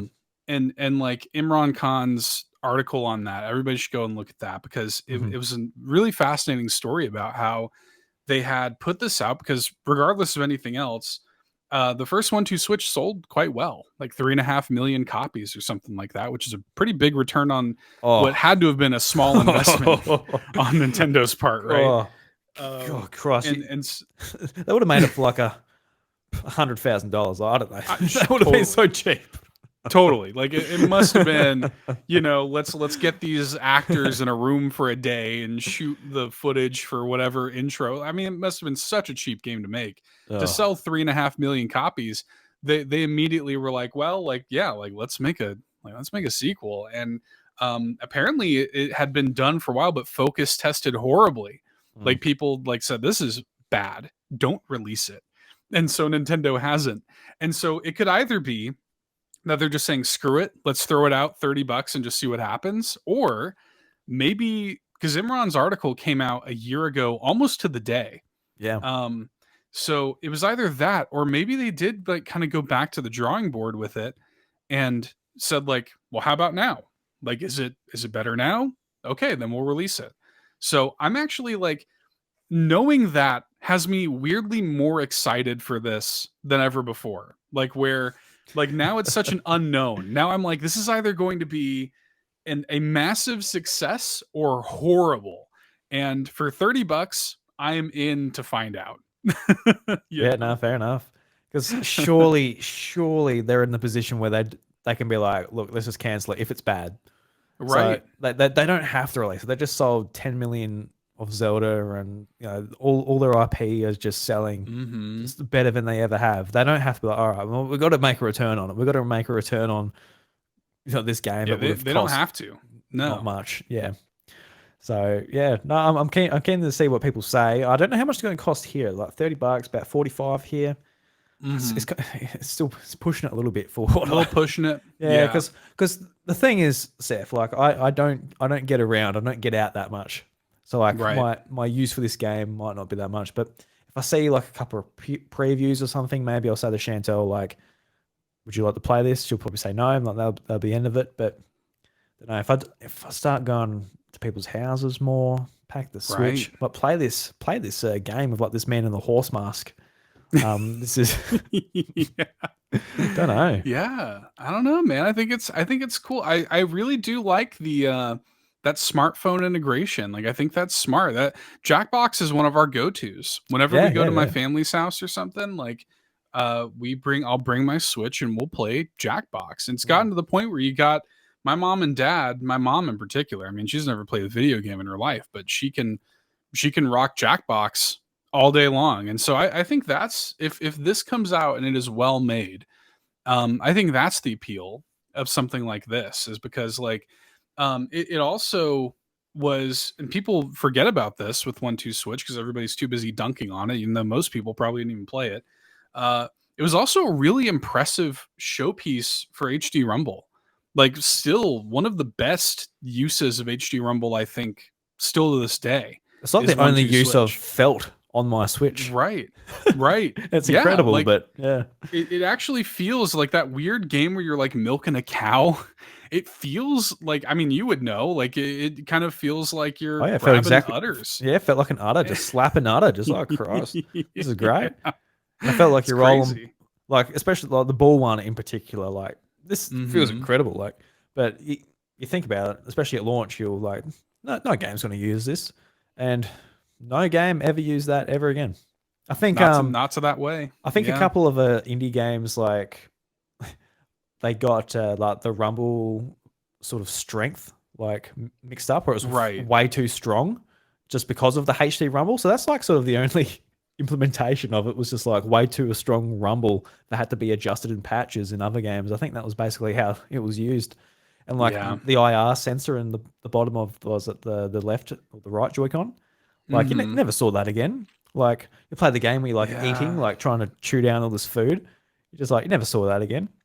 I really like that stuff. Like, I don't know. I know it's a little gimmicky or whatever, but It's I'm fun. kind of into that. Like, it's Yeah, fun. Like, I like how kind of different that is, you yeah, know. And a lot of games, even in games that I consider to have like good HD rumble, you're right. They're kind of just like playing with the rumble in different ways. Where it's like for me, I really like playing something like Okami HD, for example, on Switch. And that game has interesting HD rumble because when you're walking, you can feel Amy's footsteps in the handle oh, of the okay, joy of the yeah, Pro cool, controller. So, and you can feel them individually, like all four of her paws just do, you know, and it feels nice and good. But that's like about it. Like we haven't seen yeah, like to where you're trying to guess the amount of marbles that are in like this box no, and you can actually feel them moving around. Like we haven't seen, and the harsh reality of it is because most people don't care. Most people don't, yeah, they're just like they don't even notice it. So I mean that's the unfortunate thing. But I kind of hope that everybody's 1-2 switch or whatever is or everybody 1-2 switch whatever it's called. I hope that they do crazy HD rumble stuff again because mm, I really like that about the first game. yeah. I really just it would be so good if this type of game was just like, all right, Nintendo Switch Online players, here we go, brand new party game, play it together. Packin'.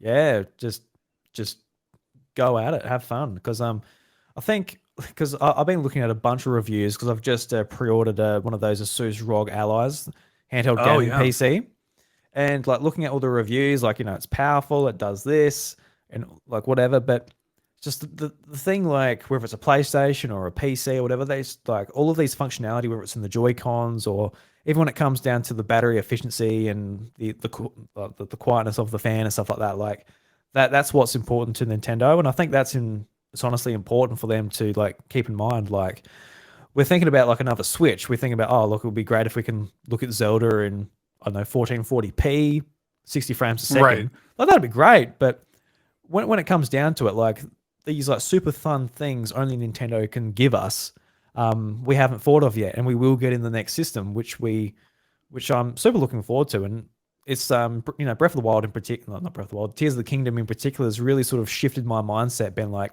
just give me a really like efficient, quiet system that has like a new sort of fun thing for developers to be able to tackle, even if it's not every single game, but just like every now and again, we'll get like a 1-2 switch or some WarioWare game that utilizes it, or even the equivalent of a Wii Sports, where it is like just a fun game to get around, and then we can go back to playing Zelda and Mario just the more traditional ways. But it's definitely sort of highlighted how I feel about Nintendo, because I think a lot of people are antsy about a Switch Pro because we had no other options. We didn't have a PlayStation Portable that we could go to and be like, all right, this is where I'm going to play some 4K Hmm. 4K handheld gaming or whatever have you.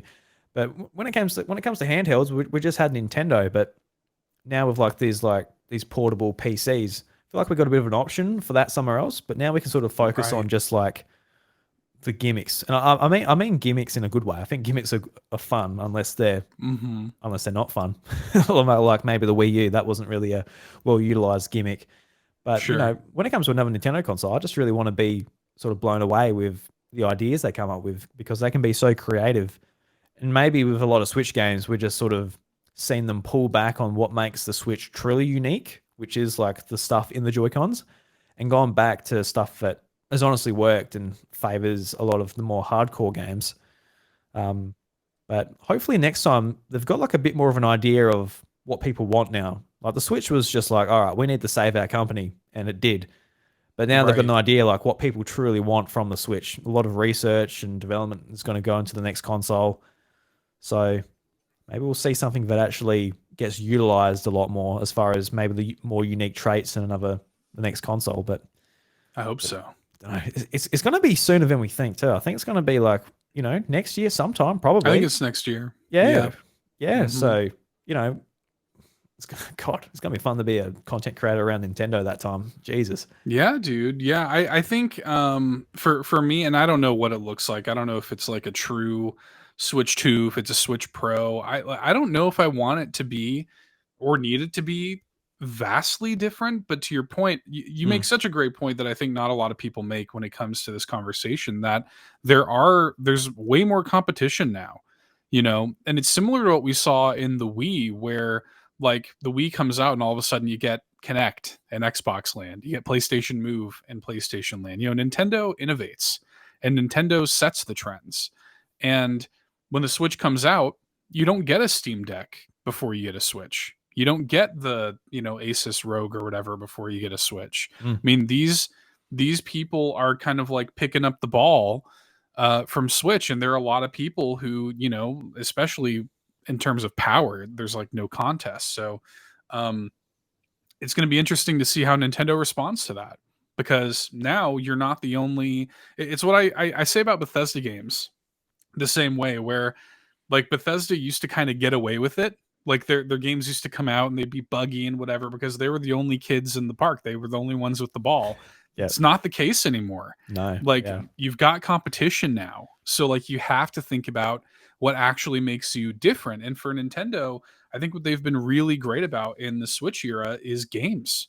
Like it sounds simple, but like they not only is the Switch like a at the time it released anyway, this crazy, innovative, magical piece of tech, but they had really good games at a consistent clip. We haven't really had a dry spell, really. You know, like Yeah. not a significant one. It was just COVID really that caused the dry Right. spell. Like, you know, Right. 2020 was pretty dry, but we still had the the biggest Switch game well, the second biggest Switch game ever released. So that tied us over for a little bit with Animal You know, Crossing.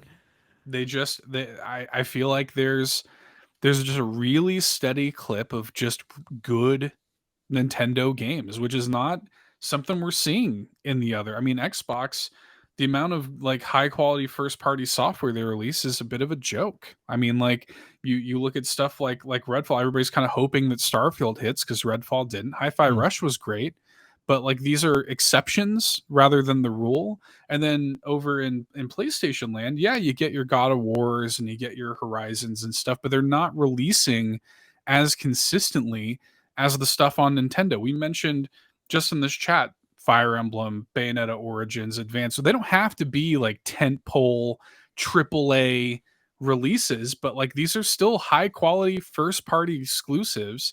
And I do think exclusives matter. I do think that like that making good games matters.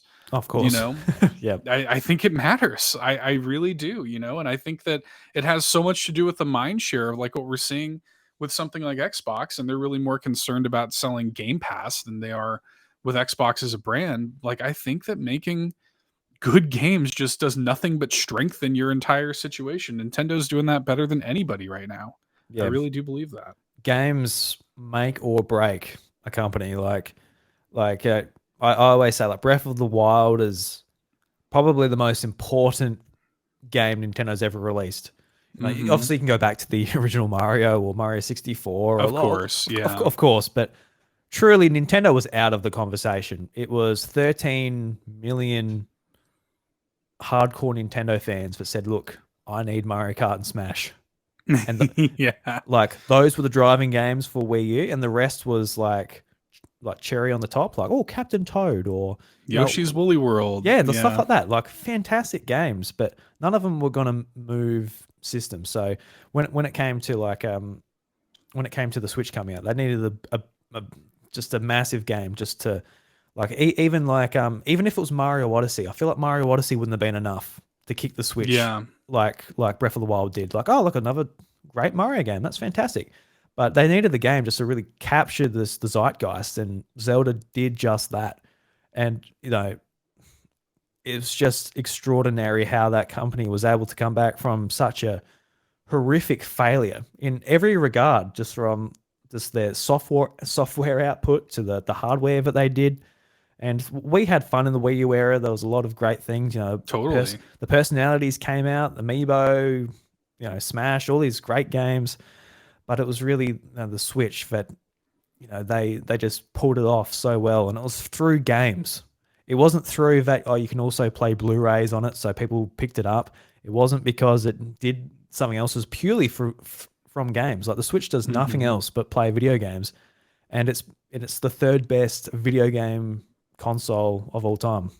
Mhm. And that's purely through games. It's not because of the DS where people were coming in and being like, "Oh, look, I'll pick up some casual." Well, well, you probably actually lined it up pretty well with the DS. That's probably not a good comparison. But the PS2, where like so many Yeah, PS2s sold just because it was a DVD player. Like when totally. when you go to like a motel room or you rent we rented like an RV and they had like everything's got a PS2 there just because it's a cheap small DVD player. Easy. Yeah, Yeah, totally. and Thousand you percent. and you can see how many people were playing games, like buying games on the PS2. Like game it was a fair while ago now, but the games weren't selling as well as they are on Switch, like just from like each title. So it's just super impressive to see. And like you were talking about, Sony and their output and Xbox. I do think for like the next Nintendo console, I really think they should stick to the path where power isn't the priority, because Agreed. we're seeing the trends where like PS5 comes out. So, oh my god, it's awesome. The games look fantastic. They run really well. They load really fast. But the games they take so long to come out. They're so expensive. And these companies are becoming so risk adverse, like $200 million for each of these games to make, if not Hmm. more. And in the most recent state PlayStation showcase, we're seeing it affect PlayStation just in their want for more multiplayer centric um, games of service titles where they can generate this money back and Right. they aren't just on the treadmill of just chasing like hopefully that like each game won't flop. And Right. we're seeing like on the Nintendo side of things, like, there's Pikmin. That's not gonna that's gonna be a great game. It's gonna be fun, it's awesome, but it's not gonna be like a massive game where if that flops, that's gonna be like Yeah, a totally big make or break. make or Yeah. break and stuff. Same with Fire Emblem and their partnership with Platinum Games with Bayonetta and Mario and Zelda. Like, Zelda's massive and awesome, but it's not like on a just from a technical aspect as far as like the amount of money that they've got to pump into like the assets and graphics and everything. It's not on the same level as like a God of War, for Hmm. example. So I think it's actually quite smart to like hold back on the technology side of things. So like they can actually keep up with the demand of games that people want from them, because otherwise, imagine just being like, all right, one game from Nintendo a year, if that. Yeah. Like it, That's what we're seeing and for with the other people, right? That's what it yeah, is. And I like I'm completely in agreement with you because the point about the other folks being risk averse because of everything being so expensive. When things cost a lot of money, you take less risks. You want to make sure you're doing something that is going to make you back the money you're putting into it. So, like Nintendo is way more willing to kind of like throw stuff at the wall. They're the reason I think I'm still such a big Nintendo fan today is because of exactly what you just said. That their games don't cost as much to make, so they're able to try out new things. And like if it doesn't work, then all right, whatever. Like it's fine. We'll bounce back. But at least they tried it. Like for God's sake, try it. Like at least give it a shot. Something new and interesting that isn't just like the same tried and true thing that is going to make you money. So like in a weird way, we're all laughing about everybody 1-2 switch, but thank God they're making something as weird as that. yeah, Thank God they're making something as dorky and stupid with this horse head dude is putting this out. You know, like I don't know. I'm really into that. I like yeah. that a lot. And I feel like they don't get credit for it either. Like, I feel like they do get the reputation that like all they do is the same thing and again and again. It's like, well, Right. I get like from the outside perspective, it's like, oh look, it's a Mario game coming out. Oh look, it's a Mario game coming out. I guess, but If that's all you care about, if that's all you're looking at, then yeah, that's all you're gonna see. yeah. Right. But just like each one's so different, it tries new things, and um, Hmm. I think when you pay a bit more attention as well, like you see like the sub series where it's like, oh look, I haven't got a Mario Kart game in like 8 years, Right. but like the Mario sports games are all like different series, and the 3D titles we haven't got one of them for 6 years, and yeah, it's it's a great company to follow. They're very frustrating, but you know when they hit, they certainly hit. Like, Yeah. yeah. Yeah, for sure. I mean, like, look, I get as frustrated with with Nintendo's like weird decisions as much as anybody else, and I don't think they're perfect by any stretch of the imagination. But um, but like at the same time, like in terms of like making games, like nobody's doing it better, and like nobody's doing it at that level. And I like the point too about keeping the advantage they had with the Switch about it being underpowered is that they also, I think it was actually quite instrumental to the Switch's success because they were also able to be on the shelf when nothing else was. Like in a Mm, period of time yeah. when we had chip shortages and the pandemic and stuff, and they literally couldn't make enough PS5s or Xboxes to put on the shelf, Nintendo was like, well, we still are using these old things, and we can sell these as fast as you'll buy them. You know, they've never even really felt the struggle of that. So I think that is also like they Nintendo hasn't really cared about being contemporaneous with power since like the GameCube. Really, they don't really care about that anymore. They don't have to, you know. And it just goes to show the success of the Switch. I think just goes to show that, you know, it's about fun. Like fun is king when it comes to this Mm. stuff, not power, not any of that. It's fun, you Yeah. know. I was listening to um another show where they were discussing like the Switch. Like they were saying that there's nothing on the Switch that like there's nothing on the PlayStation 5, for example, that can't be done, like that brings like brand new experiences that can't be done on the Switch. I was thinking like, oh, that sounds ridiculous. Like, you know, the PS5 is that much more like powerful and, you know, can do all these things and open up bigger worlds, prettier worlds, etc., etc. But Hmm. truly after playing Zelda, I'm like, it really comes down to like just the creativity from those who are making the games. And I know it's such a high bar. I would hate to be a developer being like pointed at, be like, all right, you make one of Right. these. So I crossed. I don't think so. Right. Yeah. Um, but it's certainly opened my eyes, just like what the next system can be. But personally, like, how do you feel about what you want from another system? Like, I think to myself, like, if they give us some sort of flexibility where if we want, we can go and get another dock which has like power that, you know, ups it to 4K and whatever have Right. you. But do you think that adds a little bit too much more complexity for the developers, or even more importantly, the customers? Because I think like the Switch, it's like go and buy one, put it on your TV, the kids will enjoy it. But like when it becomes like a bit of like something you got to research, like, oh, do I need the dock that costs more? And like, do Right. you reckon that would Right. be sort of get in the way? Because I feel, yeah, just with the Switch, it's so successful because it is just so simple. It's just go and get one. It switches. It's in the name. That's it. So I don't know. Yeah. It's interesting because I feel like the people who care about that are the people who like would be into that anyway. Like the people like you and me who would buy a dock that like when it's docked it upscales to 4K or Mm, whatever. Like the people who care about that are the people who will do that legwork. You know, like whereas the average person, the kids or the parents buying it for their kids or whatever who don't care about that, they don't they won't need to engage with it. And so like they don't have to. And it actually doesn't, I don't think, matter all that much if they don't understand it because it's a little bit of a premium, you know, thing anyway. I don't know if that's what they're going to do or not. I think that could be interesting. But I do I do like the idea of like the hardware refresh, Switch Pro, Switch 2, whatever it is, being all in one still, like being its own thing. yeah. I do think it should, you know, be at 4K. If it's upscaled, if it's that like checkerboarding, whatever that is, like I don't want to look at like the 1080p pixels on my 4K TV anymore when I'm on the home screen on my Switch.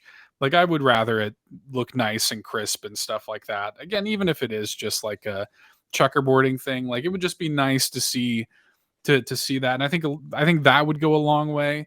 Mm, It'd be nice to be able to get more, you know, a better CPU that can run these games at like a higher frame rate kind of across the board. I don't think we're going to get like if it is like a Switch Pro, I don't think it's going to be that big of a leap. I think that an upscale to 4K is probably like at the minimum, but like it'd be cool if I think it'll be completely backwards compatible. They're not gonna. They just ooh, I recently hope so. like. I hope so. There's no way. There's no way it won't be. They just sold over 1 billion software sales. You Yeah. know, it's like you're not gonna throw all that in the dirt. Like, there's no way. So I think that going No. backwards, it can't. It just I can't, know, man. I I know it can't. can't, but who knows? I can't imagine it. That would be such a huge misstep. But it also for me like the form factor of it to me is like great. It's solid. I want them to take a completely different stab at Joy-Con. I want the Joy-Con to be higher quality, especially if you're going to charge this much for them. Like I was just looking at those new pastel Joy-Cons they announced. I'm like, God, they're so pretty. But like, am I really looking at paying $80 at another set of Joy-Con when like they don't work? Like they still have drift, and Nintendo is not committed to improving these things at all. So like in the face of lawsuits, whatever, who cares? They're not fixing them. So like I think that they need to take another look at like the actual hardware of it, like make it higher quality hardware in those things. But that's really it. Like in terms of like the functionality of it, I don't need it to be a massive bump in power. I just need it to be backwards compatible, upscale to 4K, and hopefully higher quality Joy Cons. And I would be really happy with that. Oh, and if we're gonna lean into cloud gaming as much as it seems like we are, improve the Wi-Fi card in that thing, make Oh, sure that the yeah, that's the every thing. Yeah, dock has the Ethernet port standard. Like if we're gonna do this, then you need to kind of be about it, you know. But that's about like I don't need like a huge crazy change. I just need like a little bump, you know. yeah, So yeah. I feel similar. I hope we don't go too far into the cloud gaming. As I, me too. as much as I say it's the future and like the benefits of it. I live in Australia. I got shit internet. I tried with Xbox Game Pass. Like, oh look, cloud streaming. It's available in Australia now. I'm like, oh, let's give this a go. Like, this isn't a slideshow. This is just a screenshot. I'm trying to play. Yeah, dude.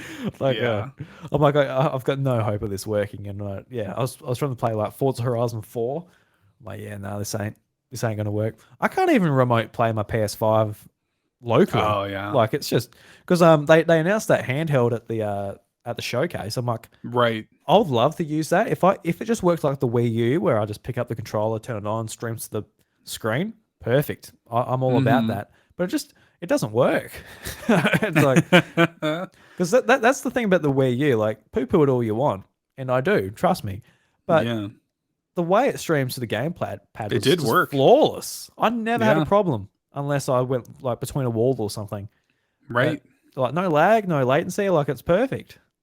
Yeah, So I'm right there yeah, with you. If that device would actually make quite a bit of sense for me, like especially now something like Diablo 4 is out, I would love to be able to just pick up that thing and play Diablo while my wife is watching, whatever TV show she's watching on the yeah, TV. I could still sit on the couch next to her and play. I'd be way into that. If it works well, but I suspect we don't know for sure, but I suspect it's going to use that same remote play oh technology they have, and it just trash. you might as well be on your phone, you know. Yeah, So yeah, because I'm like crossing my fingers. I'm like hopefully it just interacts like straight with the PS5. Like it's got I something hope. because it's got something built in it that is not on your phone or laptop or Hmm. whatever. Like that just interacts with the thing instead To of going because justify its existence. yeah, because I'm gonna get one, keep the receipt, and try it. Yeah. But Hmm. if it's just like, because I tried it on my phone the other day, I'm like, oh, let's give it a go. I might get one of those backbones or something. Like, just play it on my phone. Even might be a bit cheaper option, but it's Yeah. blurry. It's like 2 seconds behind my button presses. Right. I'm like, yeah, Yeah. probably not. I was thinking about playing some RPGs or something on it, but even then, I'm like, no, I don't think so. It's just yeah. I'll that's what I'll wait to hear what you have to say about it and other people have to say about it, and especially the price too. Like that thing is probably going to come out and be like $300 US, and there's just no reason for it to be that much. There's Mm. just not. Like if that thing is more than like 199 US, it's overpriced. It does not need to be a $300 thing. It's a Yeah, controller with a screen on it. That's what it is. because it's gonna be so expensive here. Because Yeah. a dual sense controller is about 120 bucks, and Yeah. the elite controller, the pulse, no, the whatever, I forgot What is it called? what's it called. Yeah. Yeah, I forgot what's it called. That's $360 here. So Whew. can you imagine what a that of a My screen and the God. battery is going to cost? Yeah. Like, oh my god. So yeah, it Yeah. might price me out anyway. So might not have to worry about Yeah, man. Yeah, I don't know. it. I'm gonna be really curious to see how that all works because, like, yeah, like the idea of it is appealing to me, but yeah, I don't know. I'll wait for your report. I'll wait to hear your take. I wonder how many people it will chip off of like Nintendo's audience. Like people will be like, oh, I can play this in my house. Cool. I don't need my Switch anymore because I only play at home anyway. I wonder, like, obviously not many, but Right. I wonder, like, if there's many people out there like, oh yeah, remote play, that's fine. That's fine. I'll just play my games on PlayStation and I'll be able to play handheld at home and don't know. Yeah. I mean, I still defer to games on that because, I mean, like, yeah, like you can maybe it takes a little bit away, but like at the same time, like you're not going to be able to play Zelda on it or Of Mario on course, it yeah. or Goes back to the Pokemon. games, yeah. You know, right? That just goes to show. I think like that's the thing is like there are people who I've especially seen this narrative lately about like how exclusives don't matter and games don't matter. I was like, well, yeah, they do. Like they just they just do, and like I think that it kind of justifies the existence of some of this hardware in a lot of cases. And if it wasn't for, to your point earlier, if it wasn't for Breath of the Wild, like the Switch wouldn't have hit the same way it did at launch. It just wouldn't have. You know, a great game at launch like that completely justified the existence of the system. Like, so I do think that that stuff very intensely matters. I think Nintendo's aware of that. And yeah, as good, like even if that Project Q or whatever it is worked optimally well, like just the best possible and the price was right and everything else, still doesn't have Zelda. You know? Yeah. So yeah. I guess a lot of these um, handhelds like the Steam Deck and that, I guess they technically might have Zelda if you get it Yeah, running. yeah, if you want to do a little piracy, yeah, for Yeah. sure. Oh, that drives me nuts. Like I'm not like opposed to piracy, but for like a modern console like that, Yeah, I agree. especially Zelda, I'm like, please buy Zelda. Yeah, I want another one. Like this is yeah. like, if you want to pirate I don't know, the new 1-2 Switch, I'm like, yeah, I guess you play that on your Steam Deck. Pop off, I guess.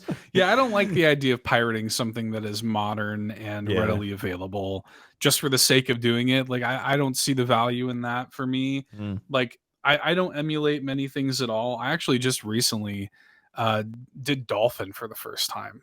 Oh, Bad Dolphin's boy, awesome, man. naughty Yeah. Seth. And first time ever, I've never done it before, but I wanted to. I'm doing a Keep Nintendo Weird episode soon on Ribbit King for the GameCube, and that game is prohibitively expensive on the aftermarket now. It's not readily available on any service or anything like that.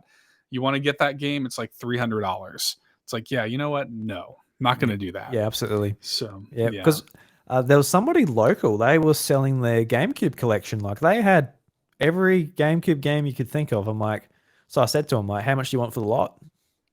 And he's like, 10 grand. I'm like, don't have yeah, 10 grand for GameCube games.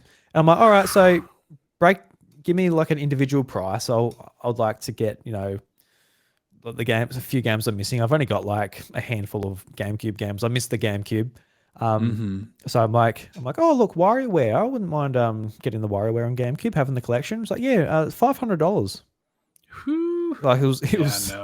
it was sealed still. I'm like, yeah, Oh no. yeah. I'm like, yeah, the Pokemon XD, yeah, that's four hundred Oh, Gale of dollars. Darkness. Yeah, Yeah, Paper Mario, yeah. $250. I'm like, no. It's crazy, dude. Yeah, Yeah, no, it's too much. And like so in a situation like that, like I don't feel terrible no. about emulating Ribbit King on the GameCube. I'm not beating myself up over that, all right? But No. I and like it's the same thing with like something like Mother 3 for example, where it's like you've got these fan translations that are really good and people who are putting in the legwork to make this game available for people who want to play it. And Nintendo's not releasing that over here localized. Localized or not, they're not releasing it. So, like in a situation like that where I literally have no recourse other than emulation, then I'm okay with it. But in a situation like Zelda, like if you're going to emulate, I mean, ultimately, do whatever makes sense for you morally. But if you are going to emulate Zelda, the justification of like, oh well, I can't afford it, that is not good enough for me. Gaming is No. a luxury hobby. Sorry, it just is.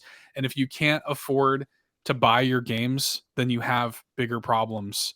You know, like you should be taking care of your IRL Yeah. stuff than worrying about playing games. They're also not that Um, expensive where you can't like you can save up for it. You know, totally. it's not that out of the You're not picture. buying a car. All Yeah, right. exactly. It's not like, well, I've got to steal a car, otherwise I can't get to my job, so I've just got to Right. whatever. But You know, it's yeah, crazy. because I was watching Linus Tech Tips. He did an unboxing for the Legend of Zelda OLED, and in that video, he's like comparing it to just like a normal Switch with a skin, like a fake Zelda skin on it. I'm like, oh, this is a cool Oh video. yeah.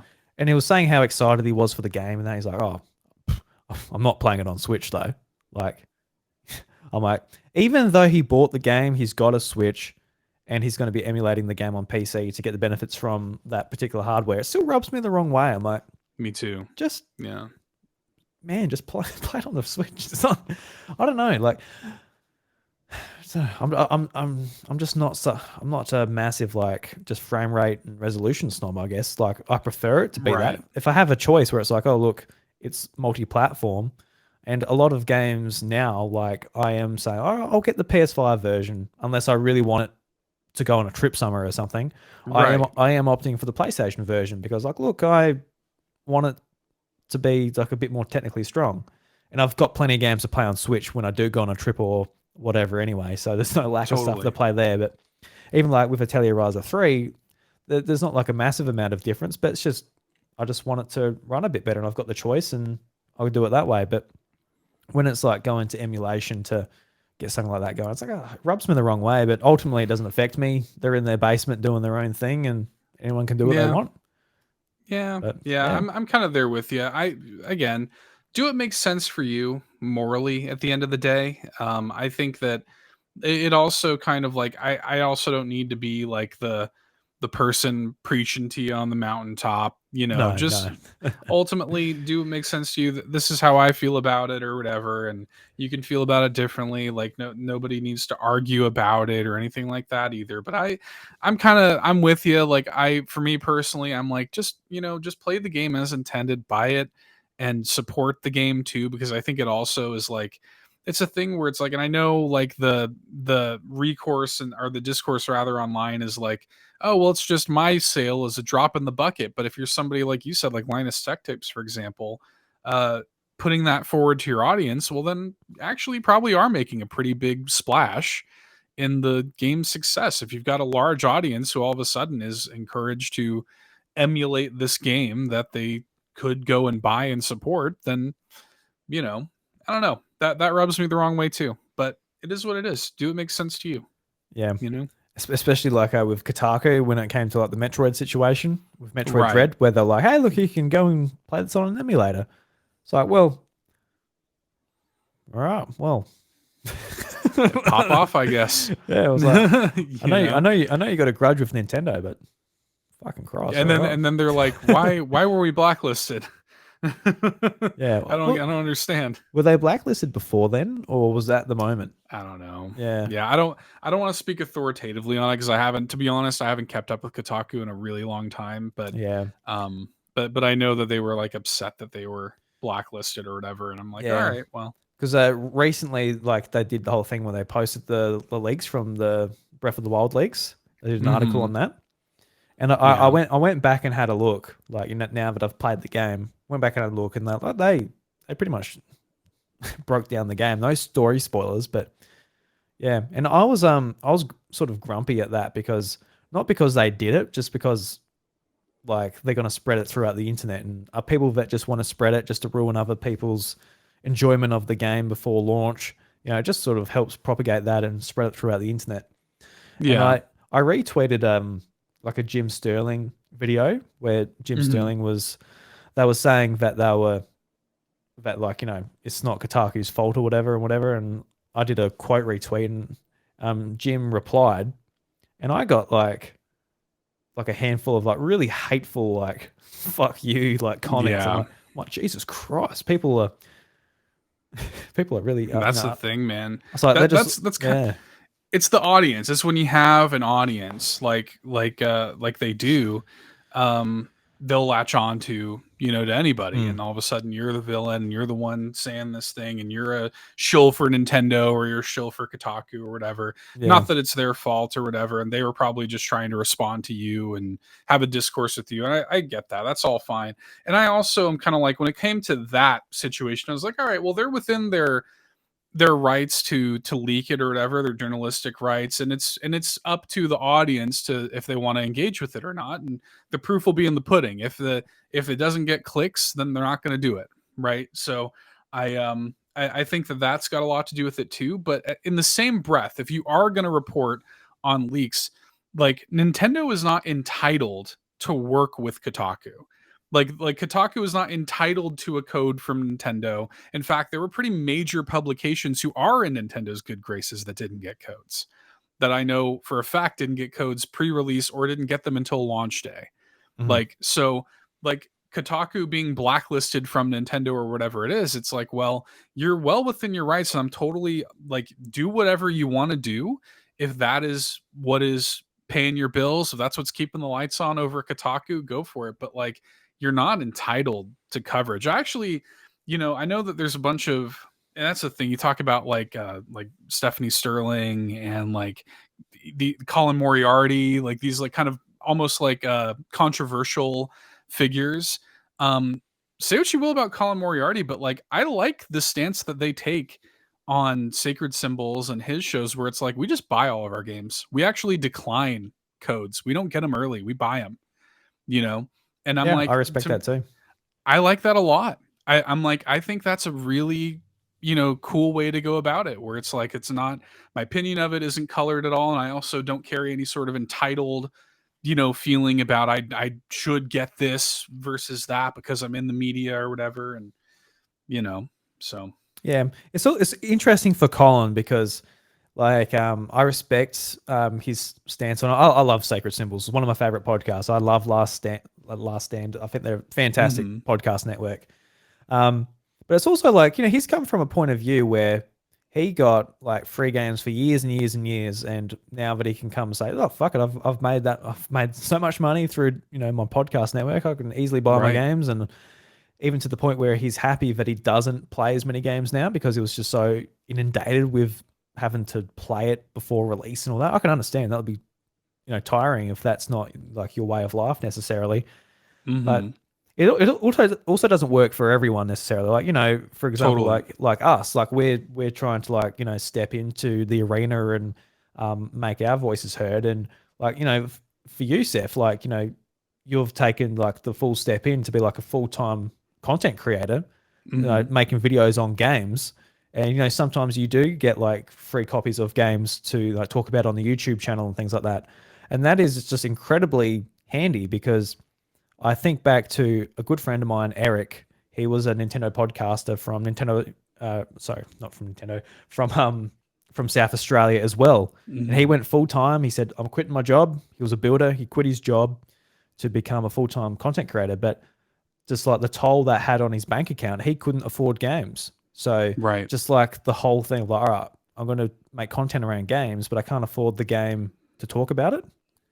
And that does become like a bit of a reality for some people that you know they do need the sort of the access to some of these games. And I know from Absolutely. yeah, I know for myself, like I buy all of my games except for the ones Nintendo um, offers me from Nintendo Australia, and I'm just so grateful as far as them like allowing me the access because on years like this or even 2018 like I could not keep up with the games, especially like financially, like $80 each coming out and wanting to cover them as they're coming out. And it's incredibly useful as far as that goes. But it never sort of like makes me think like, oh, I've got to talk good about it necessarily. There's Right. Mario Strikers, I got that game for free, and I think that game is the biggest disappointment. I think it's fucking awful. I never Mhm. shut up about it. So it doesn't necessarily mean that, but yeah, no, I Yeah. definitely respect his sort of stance on it. But like, yourself as a full-time creator, like, you've stepped into it, and how's that going for you this year? Because I know, like, it's such a massive thing to take on, and for those that don't know, like Seth doing All In and now Carpool Gaming, that's his full-time gig. He doesn't work part-time elsewhere or whatever. He's taken the sort of the massive step, with him and his wife to make it work. And that's just incredibly inspiring. I think it was inspiring when my friend Eric did it as well. But the way you're doing it as well, I think it's just really like commendable, what you're doing, because you're making it happen. And it's not because like you've gotten your millionth subscriber and you're being sponsored by, I don't know, whatever massive company, and you're making your millions of dollars, so you can, all right, well, guess I'll just sit back now. Like, you're making it work. You're making the sacrifices to Yeah. allow you to do it, which is Yeah. and I think anybody can, make those things, but they don't, because of what's lost in the It's sort of hard. the process. Yeah, it's hard. Yeah, exactly. It's not Yeah. easy. So yeah, Yeah. just like, hats off. I really do, like, pay respect to that. And I appreciate that. Yeah, well, and it should be said too that like not only do I have an incredibly supportive wife and partner who pushed me to do it, and she deserves all the credit in the world, and she has, been the one to like kind of struggle with me and stuff. She deserves all the credit in the world for that. But also like we're in an advantageous position. Like all the moons aligned just right for me. We're like we came into this house, and like what we pay for this house compared to current like prices on houses is incredibly low. Like we are so fortunate to be in the house that we're in for the price we pay for it. In addition to that, we don't have kids. So like we really are teed up pretty perfectly, for this to happen. It's not going to make sense for everybody. You do have to make cuts and sacrifices, and um, it's yeah. I mean, I'm thankful for it every day. I never stop being thankful for getting to be able to do this stuff, and even if it's something that like I that I'm not able to make a career out of, even if I do end up having to sort of, go with my tail between my legs and whatever, if that winds up happening, then so be it. But I would have kicked myself if I never tried. It was funny. I was talking to a friend of mine, and he was like, like working for somebody else was never going to work out for you. Like you kind of needed to strike out and be your own person. I am it's I don't know if I put the I guess I'm a bit of like a rebel a little bit when it comes to that. I'm not I don't march the beat of other people's drums very well. And so it's nice to like be able to kind of be my own boss and make my own content the way that I want to, and get to, even if something doesn't blow up, take off or whatever, I'm at least like giving it a shot and putting things into the world that I want to. And yeah, to your point, like it is, I'm not buying everything that comes out either. I can't afford it, Mm. financially. And so it is nice whenever I have the good fortune to work with a publisher or whatever who is we're showcasing their game on our platform or whatever, and getting to build something together, and people who have like taken big chances on me and all in, and who have sort of like thrown us a bone when they really didn't have to, and getting to make connections with people and become friends with people. And it's the most gratifying thing I've ever done in my life. And like it's very hard every day.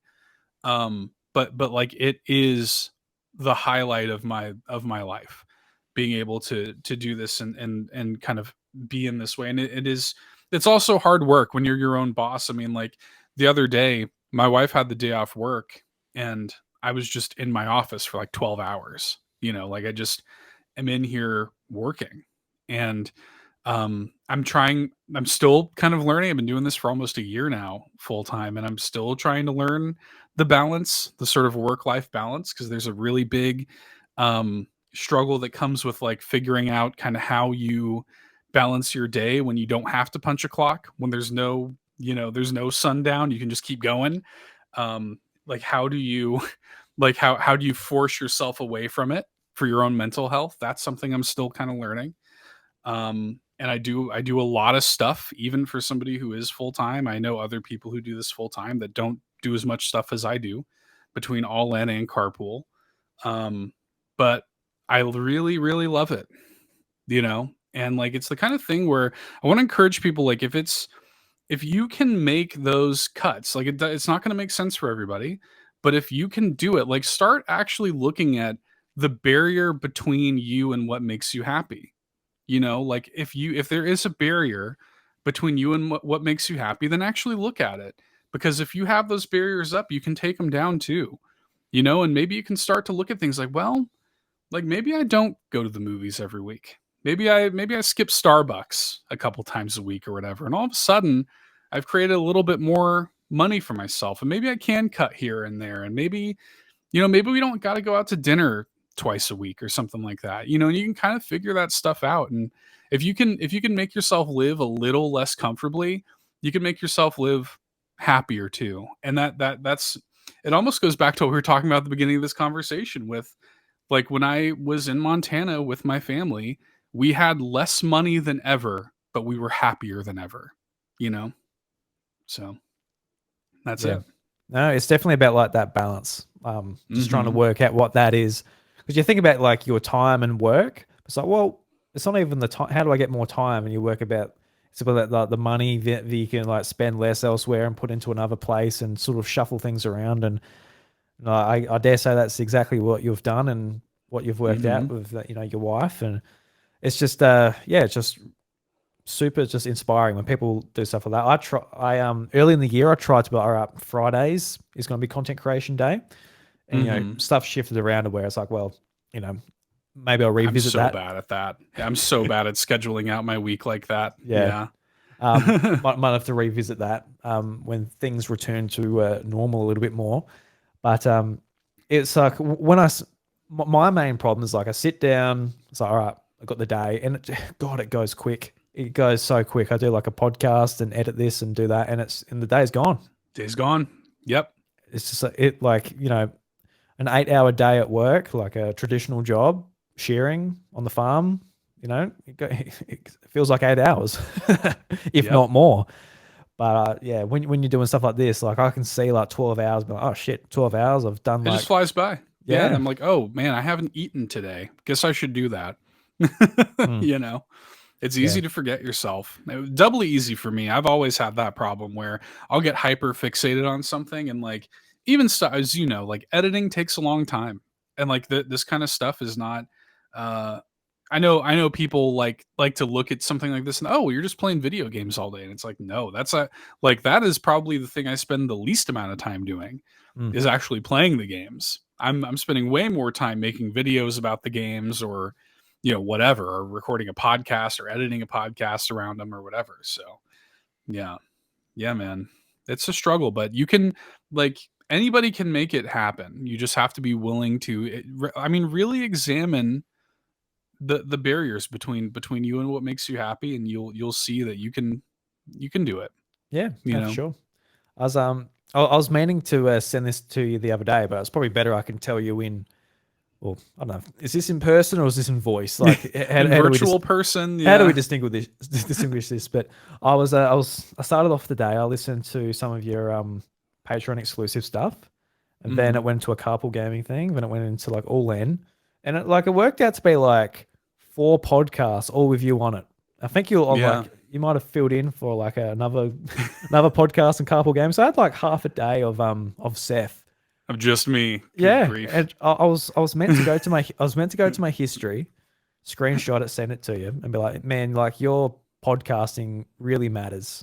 Like what you do is just really inspiring. Just from the way like you carry yourself. I've learned like lessons from you, just like how to talk about video games, especially like how they make you feel. You're really good at that. It's just like, thank you. How do they make you like feel? Not just like, oh, look, it didn't run at 60 frames, so I was a little bit disappointed. Right. I took it back and I got my money back.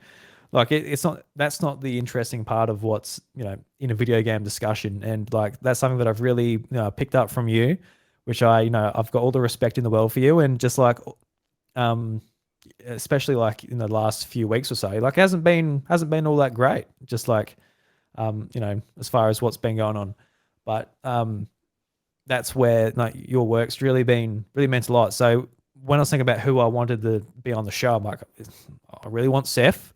And it sort of worked out with like the conversation we were having on Twitter just about Zelda. So that worked out anyway. I was like, well, while I'm here, Seth, I've been meaning to ask. Let's do it. But Yeah. Thank you, man. yeah, no, I'm glad I was able to tell you that, because a lot of podcasters don't hear that. Like, no matter how good or bad they are, they probably don't hear anything. Like, people just, rightfully so, download it, listen to it. That was great. That got me through that car trip. That was a real fast car trip because of it. But yeah, man, absolutely fantastic. So like, just want to let you know that taking all the time to do what you're doing, the YouTube channel, the podcast, all the stuff with Carpool, it means a lot. It means a lot to everybody that listens to you. And I really do hope that you find the success, that you're able to do this long term, because I know like you're in the season at the moment, you're on the grind, but you truly deserve to be, up there with like the greats on YouTube or in the video game industry. I think a lot of people need to hear your voice, man. Fantastic stuff. You make me cry, dude. I really appreciate that.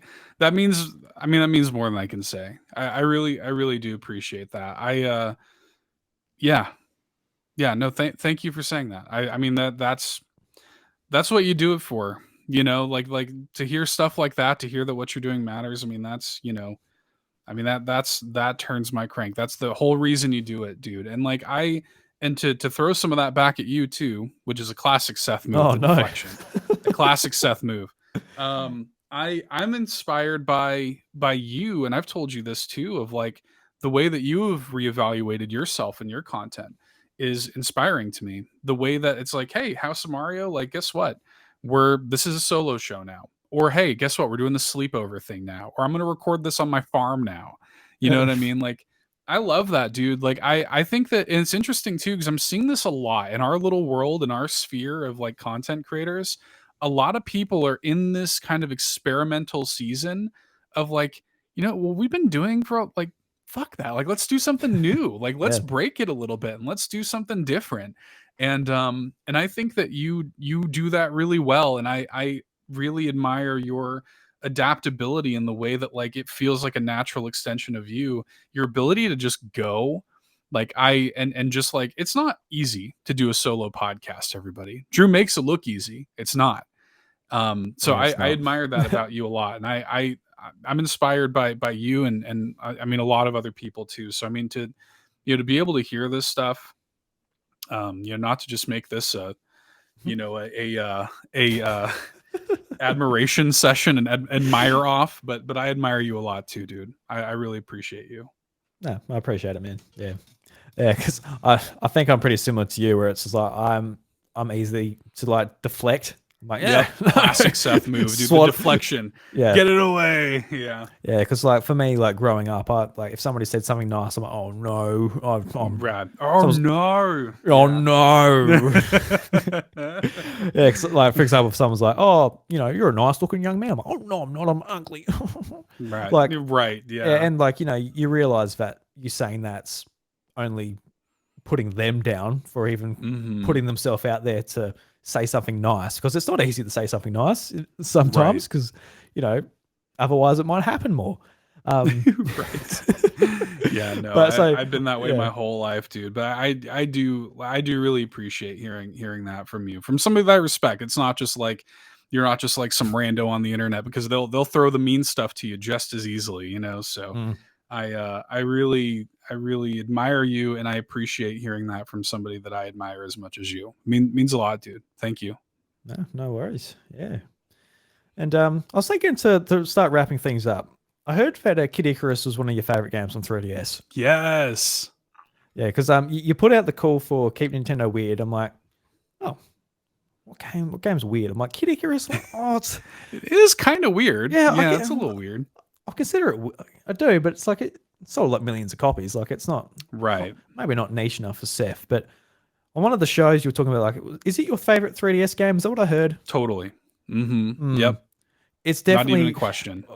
It might be a question for me, but God, I love that game. That's another game that blew me away when I was when I was playing it. So, what are some of your connections with the Kid Icarus series? Because for me, I fell in love with Pit in Super Smash Bros. Brawl. He was my Hmm. main character, and when like Sakurai was like, all right, we're taking what we had in Super Smash Bros. And we're just reinventing the universe in its brand new game. And I remember playing through it and just being just absolutely loving the back and forth between the characters, the music, and there was even a particular chapter. This has been years since I played it, so it's a little bit rusty. But when like your soul goes into the ring and Yeah, the little girl picks it up and you start playing as the girl and the ring gets passed around, dude. I'm like, this is Yes. fucking awesome. Even though What an like awesome moment in that game. That that oh that yes. oh that was I awesome. still the music in that moment, I still think I have chills thinking about that. I don't know if you can see it. My hair on my arm is standing up on end as you're saying that. I Yeah. love that moment so much. Yeah, that was mind blowing to me.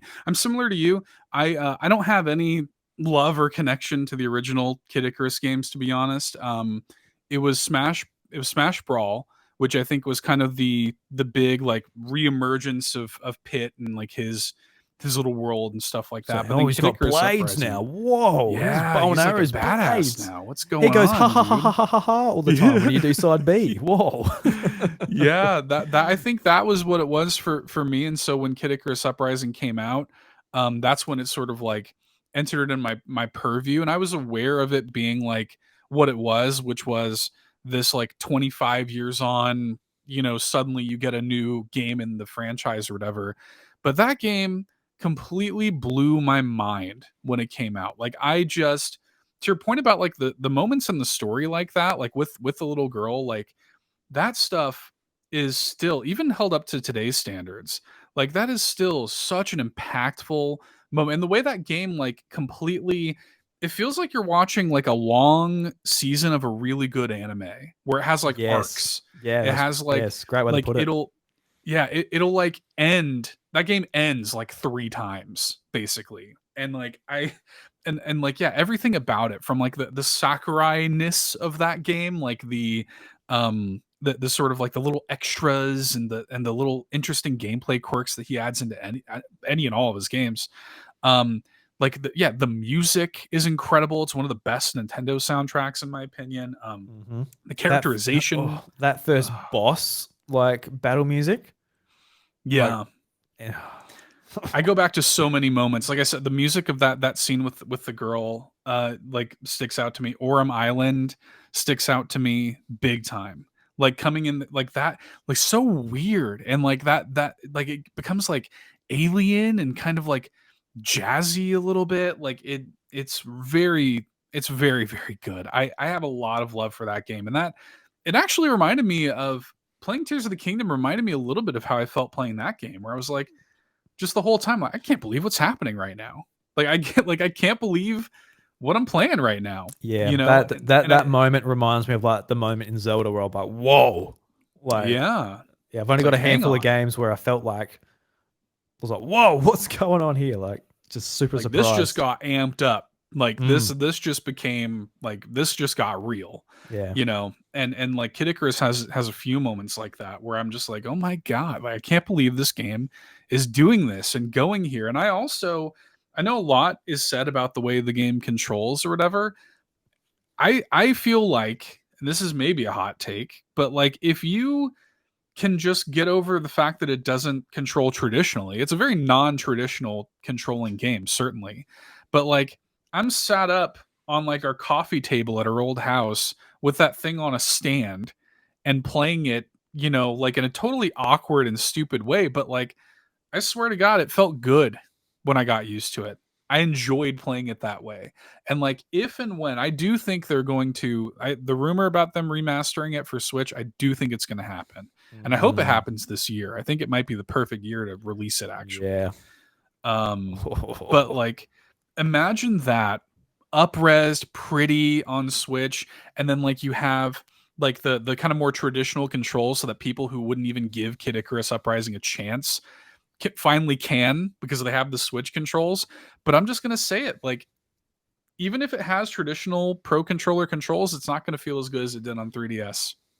I'm just gonna say Oh, that. you reckon it's gonna? Yeah, yeah, okay. I If you get Mm, used to those controls, as weird as they are, I think it is the most like precise way. I'm sitting there with a weird claw grip with the stylus in my hand, and it's on a stand, but like I loved the way that felt by the end of it. By the time I got used to it, I really was into it, and it was so precise. And I don't know, man. I really love that game a lot. It's a very special game to me. Once I got used to the controls, I didn't think about it either. I was like hunched over on the couch. That stand, if it came with the game, was on Yeah. my chest, and like I'm like sort of like bent my neck just like up, looking like Right. at the thing. Had like headphones, so like there was like plugged into the 3DS as Hell well. So I yeah. got this like kind of like little mini laptop. I'm sort of like just like clawing, just like trying to play. I would Mhm. have looked ridiculous, but um, yeah, that was a game I definitely needed headphones for, just like playing that and hearing. It's kind of like listening to a podcast the whole time. The Yeah. characters, like I They're remember, always talking. They yeah, don't shut up. like yeah, Yeah. the reviews, like everyone was like, "Oh, look." I remember Nintendo Voice Chat at the time. They were pretty down on the game because the characters don't shut up and the controls suck. I'm like, "Oh, really?" Like, I was really looking forward to this game, and I get it. I'm like, it was a really learning experience for me because now when reviews say, "Oh, the characters keep talking," I'm like, "Oh, good." Yeah. I'm like, Yeah. "Good, I mean, yeah, if the writing is good and the yeah." vocal performances are good, which for Kid Icarus it is, like as long as that's all up to par, it's not like because it's not doing like Borderlands, for example, right? Where I like Borderlands actually Yeah. quite a bit, but those characters also never shut up and it doesn't land always. Like No. Yeah. in Borderlands, sometimes they say something that's a little cringy, and you're like, all right, I'm a little sick of hearing of this character, Yeah. right? Yeah. Um, In Kid but Icarus though, it's not like pre-baked, just like, oh, look at my gun, it's big. right. It's just like it's back and forth dialogue the whole time, and nothing's like it's not just being repeated. It's been triggered as you're going throughout the level, and like Hades, like the main bad guy's like taunting you, and the characters that are with you are like chucking Hmm. it back at him, and it's like it's great. It's so good, dude. And like Dark Pit, Pitu, whatever you want to call him, his theme and his little arc in the game is like so good. Like I really I really like the characters and like the arc of the story. If and when that game comes out on Switch, like I said, I do think it's coming. I hope it's this year. Mm. That like I'm so eager for people to actually give that game a chance because I think you'll see the narrative completely flip on that game where people are kind of like reductive of it if it comes out like Skyward Sword where like that game deserves another chance, it deserves another bite at the apple. It like those games were always good but they had these little barriers, and so if you make it a little more traditional and appeal to more people and you get more people on board, I like I firmly believe the second that game comes out on Switch, it's instantly a top 5 Switch game. Like just as it is. Like it is that strong to Wow. me. Yeah. I love that It game. might be too. Yeah, because when like with the 3DS, I get stuck between Mario 3D Land or Link Between Worlds. Amazing games. Like Link Yeah. Between Worlds. I'm like that might be it, but it wrestles with Kid Icarus. Like, and it's so impressive that Kid Icarus, even like for us too, is beating out or even fighting for that position against Mario and Zelda. Like Yeah. I think that's such a special game, and I know who I can go and celebrate once this port Hell gets yeah, announced dude. with too, because like yeah, a lot of people like my old co-host Bryce as well, like he loves the game just as much as me, so like it was kind of like it felt like us against everyone else is like I don't know what the hell this game is, and like every now and again Right. someone's just like I got it, but I played like the first level and controlled like shit. I'm like, oh, please just Just give it give more it of a a chance. chance, dude. Yeah. Just give it a second. Like everybody is so it goes we were saying this earlier too, risk averse. Like everybody is so averse to something being a little left of center. Like just do something that is a little uncomfortable for a second and you'll be surprised at how it becomes comfortable. Like Mm. if you just get yourself over that hill, just like take that little bit of extra effort. Like I'm not convinced. I played this game on the All In YouTube channel called Give Me Toilet Paper where you put a Yeah. Joy-Con in a toilet paper roll and you roll it around with like a piece of, I used a cutting board. I'm rolling this toilet paper around and I had so much fun playing that game. And it's weird and obtuse and difficult, but like if you just give it a chance to do something that's a little non-traditional, you can have some fun doing it, man. Like I Yeah, don't know, that really resonates with me. I like, I mean, it's no surprise to make a show called Keep Nintendo Weird. Like you like I the weird like these stuff. kind of, yeah, I like these things that demand a little bit more from the player, just a little teeny tiny bit more. If you can just give it a shot, dude. Yeah, Hmm. Yeah, yeah, it's like, man. well, if it's not the third person action game where I use my twin sticks and my Dude, I'm triggers, not or interested. yeah, I'm not Yeah. interested.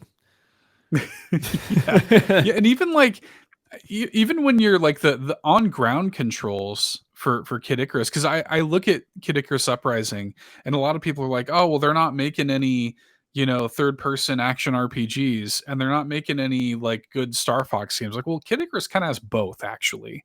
In that game, it kind of switches between both. You kind of get a little bit of both of those flavors in there, and in a way that like feels good. The game even has multiplayer. People forget about that. That game had multiplayer, which was also really good. Yeah, Like it was everything in the kitchen sink. It was the typical Sakurai design where it's like you can just have it all. Like why not? Like we don't have to have limitations. It's just as feature rich as something like a Smash Ultimate. You know, that's just the Sakurai way. I love that. yeah, because a lot of people are still very much asking for a Star Fox, where it's like, oh, Kid Icarus is what we should be asking for. I think. I I don't think know. so. Uprising was so much better than any Star Fox game I've played. No offense to Star Thousand Fox. percent. No offense to Star Yeah. Fox, but yeah, not even close. Yeah. I completely agree. Yeah. I hope I really there was rumors that Bandai Namco I think is like working on it, and Yeah. I really hope that's true, dude. Because Mm. I'm like I can't wait to just like toot the horn for that game, and just like I want everybody to play it. Like if that comes to Switch, all of you need to go out and buy that and play it, because man, it is a special game. I want another one so bad. So Mm. Oh god, me too. It's funny because like when a Sakurai, just with how big Smash Ultimate was, like, oh Sakurai, go and take a holiday. Goodness gracious. Well, yeah, but at the time's up, same time, Time's up, yeah, Sakurai. Come back. We you need had another enough of a game from you. vacation, buddy. Yeah, Yeah. come and make us another game, please. I just love his games. I just love he's one of my favorite designers. I just love it. I just really pick up what he's putting down. He makes games that are even in the like context of Nintendo. He makes games that are really truly unique. And you can tell when you're playing a Sakurai game, you can tell, Yeah, and there's a reason he's the one that's gone out and made his own game design YouTube channel. Like it's been fascinating to watch that stuff. I love watching his YouTube channel too. haven't caught up as much as I want. I've it's like the only YouTube channel I've rang the bell on, so I still get the Yeah. notifications. Haven't Mhm. haven't kept up with it as much as I would have liked, but it's just fascinating, just with like how he's able to like put out the information just for like silly billies like us who like aren't game Yeah. designers. So just super fascinating, and he's he's like the one of the personalities that's kind of left, like as far as like in the public light. We always used to be like obviously Iwata and Reggie and yeah Miyamoto. Miyamoto's not so much in the limelight now either, but yeah, it's he was always one that was always exciting to see. It's like, oh, here he is. He's Sakurai. He's gonna give us something good. Totally. Here he is. Yeah. Yeah, well these people are getting old. You know what I Yeah. mean? Iwata sadly passed away, and Miyamoto's like in his 70s I think at this point, and he or Mm, 60s at least, and he's now like he's I think his title is like creative fellow or something like that. I mean, these guys are getting old. There's yeah. and Aonuma the same way. A lot of these people who are kind of more public faces. The the shame for me is that Nintendo hasn't really, in the modern age anyway, in my view, hasn't really filled that gap. Like filled what like I would love. Like we saw Doug Bowser at the Game Awards last year, and I really liked seeing him. I was like, dude, like step in front of the camera more. Like Yeah. I like you. Like I like you and your vibe and your personality. I think you're actually I do like you. Just like show us more of you. Because Reggie was so good about that, you know, and so many people still have such a fondness and love for Reggie. And like, we don't, you know, to your point, like these people have kind of either retired, passed away, sadly, or stepped away. And that's just natural when you're following a company for as long as we've been following Nintendo. You're gonna see changes like that. But like, I would love to see these people step up and kind of fill the void that these titans have left, Yeah. you know. No, I certainly agree, but you can imagine why they're not doing it. Like when Reggie became a part of Nintendo, they were just so hungry. They had one of the biggest competitors they've ever had with the PlayStation 2, and they Hmm. needed to be just come out full force. And they hired Reggie for that very reason. You know, he came out with that strong, entrance at E3 2004. You know, really sort of Hmm. pushed the DS and what would become of the Wii. And just with the current sort of leadership there, they don't need that. They're very much taking a step back and be like, all right, the product is speaking for itself, and we will allow it to speak for itself. And it's sort of but that aspect is what brought them through the Wii U. Is just they were so much fun to be a part of. Personality. It was so much Hmm. fun to be a part of their community. Really, it was a small community where their personalities came out, and whether it was like Bill Trinan or Reggie or Audrey Drake or just like any of them from like Nintendo of America and the developers, and even like the E3 2014, I think that was really special because they really put like developer diaries and highlighted the developers behind the games. So like even like Yoshi's Woolly World, you saw like the developers behind them, and it's like a developer diary showing like how they got the idea for the game and all that. I thought it was really special, but now it's just like, you know, it's very much to the point. You're getting a Kirby game coming out next year. Cool. And Right. yeah, I'm interested. Like, if the next console, for example, isn't that successful, they don't have those personalities to lean back on because they don't have those relationships established with their customers anymore. So they got to make sure the product keeps rolling. Hopefully. Yeah. And it's honestly probably just, you know, the people like us who were there. Like there's so many. It's easy to lose sight of, like, for as many hardcore people like you and I are who have been with Nintendo for a long time, there are even more people who are just coming into it with the Switch era, and they don't necessarily know what they're missing. Like, they don't necessarily like realize, like, oh, there was all of this before I got worked into it. So like, I think we're probably the vocal minority in Of this course, case, of course, you yeah, know. So yeah. Isn't that the most beautiful thing though when you see someone who's like, oh, I've gotten back into video games from the Switch. I know Like, many people who have yeah, said that. like Yep. Lockliff is one of them, isn't Yep. she? Yeah, like it's Hmm. just I came across a YouTube channel. Like he's a Nintendo collector. He's getting like a full Switch set, but he hasn't. He said he hadn't played video games for years and years, and Breath of the Wild got him back into it, or Mario Odyssey got him back into it. Like that is so cool. I Like love that. like this is a seriously special era of Nintendo, and I think we forget that sometimes. As Yeah. much as we love it, we still forget it. We're like, yeah, We this we is get caught up special in our time. own little worlds, and we get hyper fixated on, you know, this or that. And we forget that, like, yeah, this is a really magical time to be a Nintendo fan. And like, I'm kind of like, Mm. I'm at this place where I'm like, that the gravy train's got to stop I knew that was going to sometime. come. Yeah, Right? It has to stop eventually. It's yeah. not going to be this way forever. So I'm just kind of like, I know it's gonna at one point come to a screeching halt, but for now, we. Oh no, yeah. Oh well, Yeah, hopefully they keep it coming, and we'll keep playing them. yeah. Oh, yeah. We'll be here regardless till the wheels fall off, dude. Yeah, well, we were there during the Wii U, and the wheels were pretty much off. So we sat on Yeah, the cart, just sit in the middle of the field, be like, yeah. We were Reggie, we were trying to. Reggie. Please help us out, dude. No, Good don't God. worry. I got a Nintendo Entertainment System Classic Look, you can buy. if we can make it through the Wii U, we can make it through anything. We truly can. Yeah, we can buy your products through anything. Don't you worry about the Yeah. Nintendo. We'll keep you afloat. Yeah.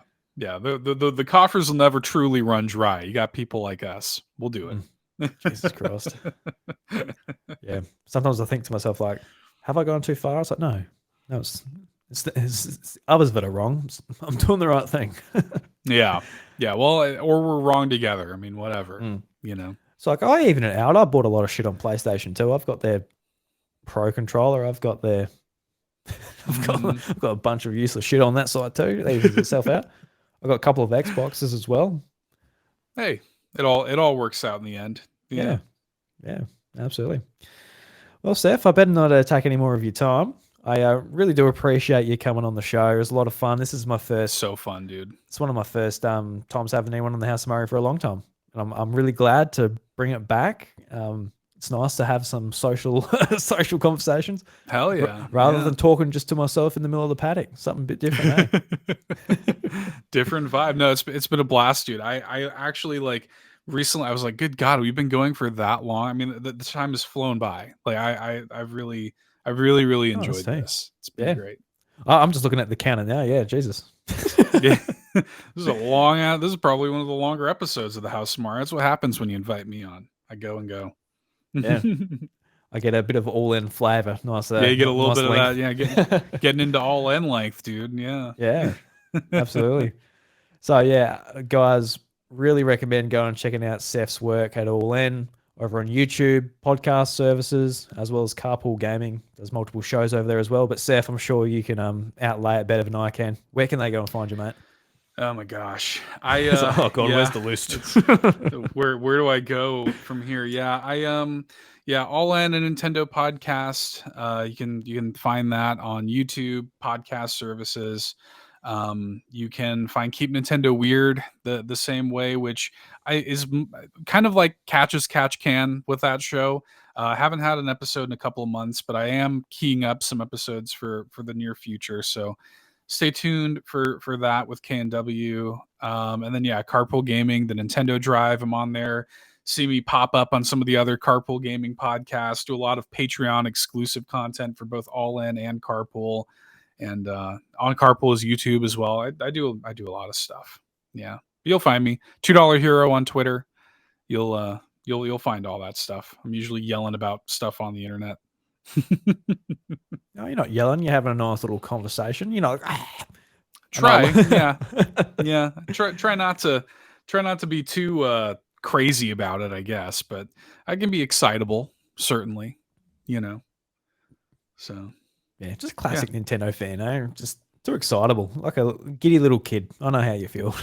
too giddy, dude. But no, I really do appreciate this, man. It was super fun to get to just hang out and sit in this pocket for a while. And I feel like we've really run the gamut here in this conversation. We've talked about like a lot of, so we got to We did, really yeah. have like a nice Tears of the Kingdom conversation, nostalgia, a little Kid Icarus in there, a little businessy talk in there.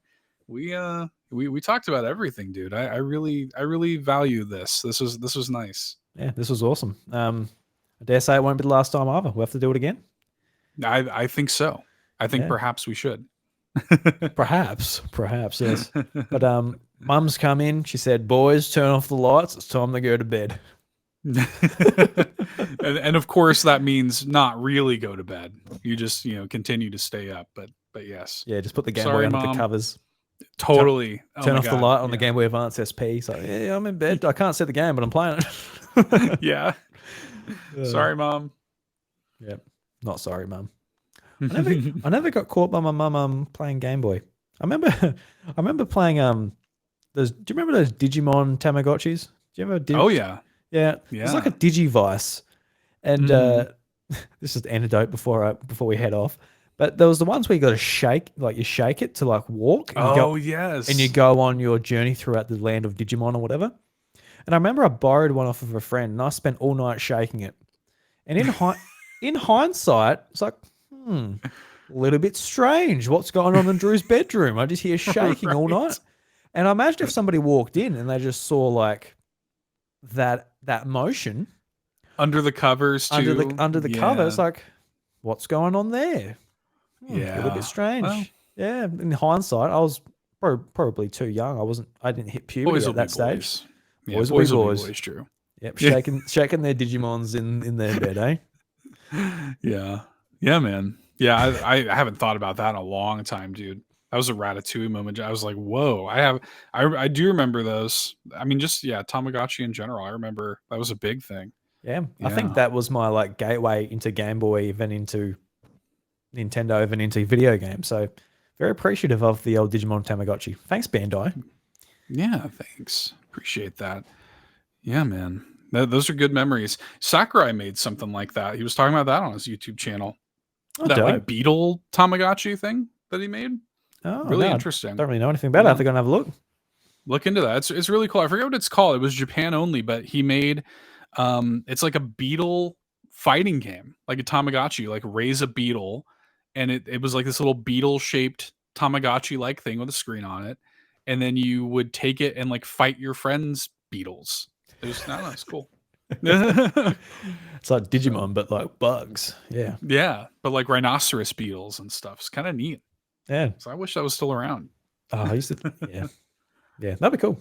Yeah. Anyway, better go. Yeah, like I said, Mum said, go to bed, boys.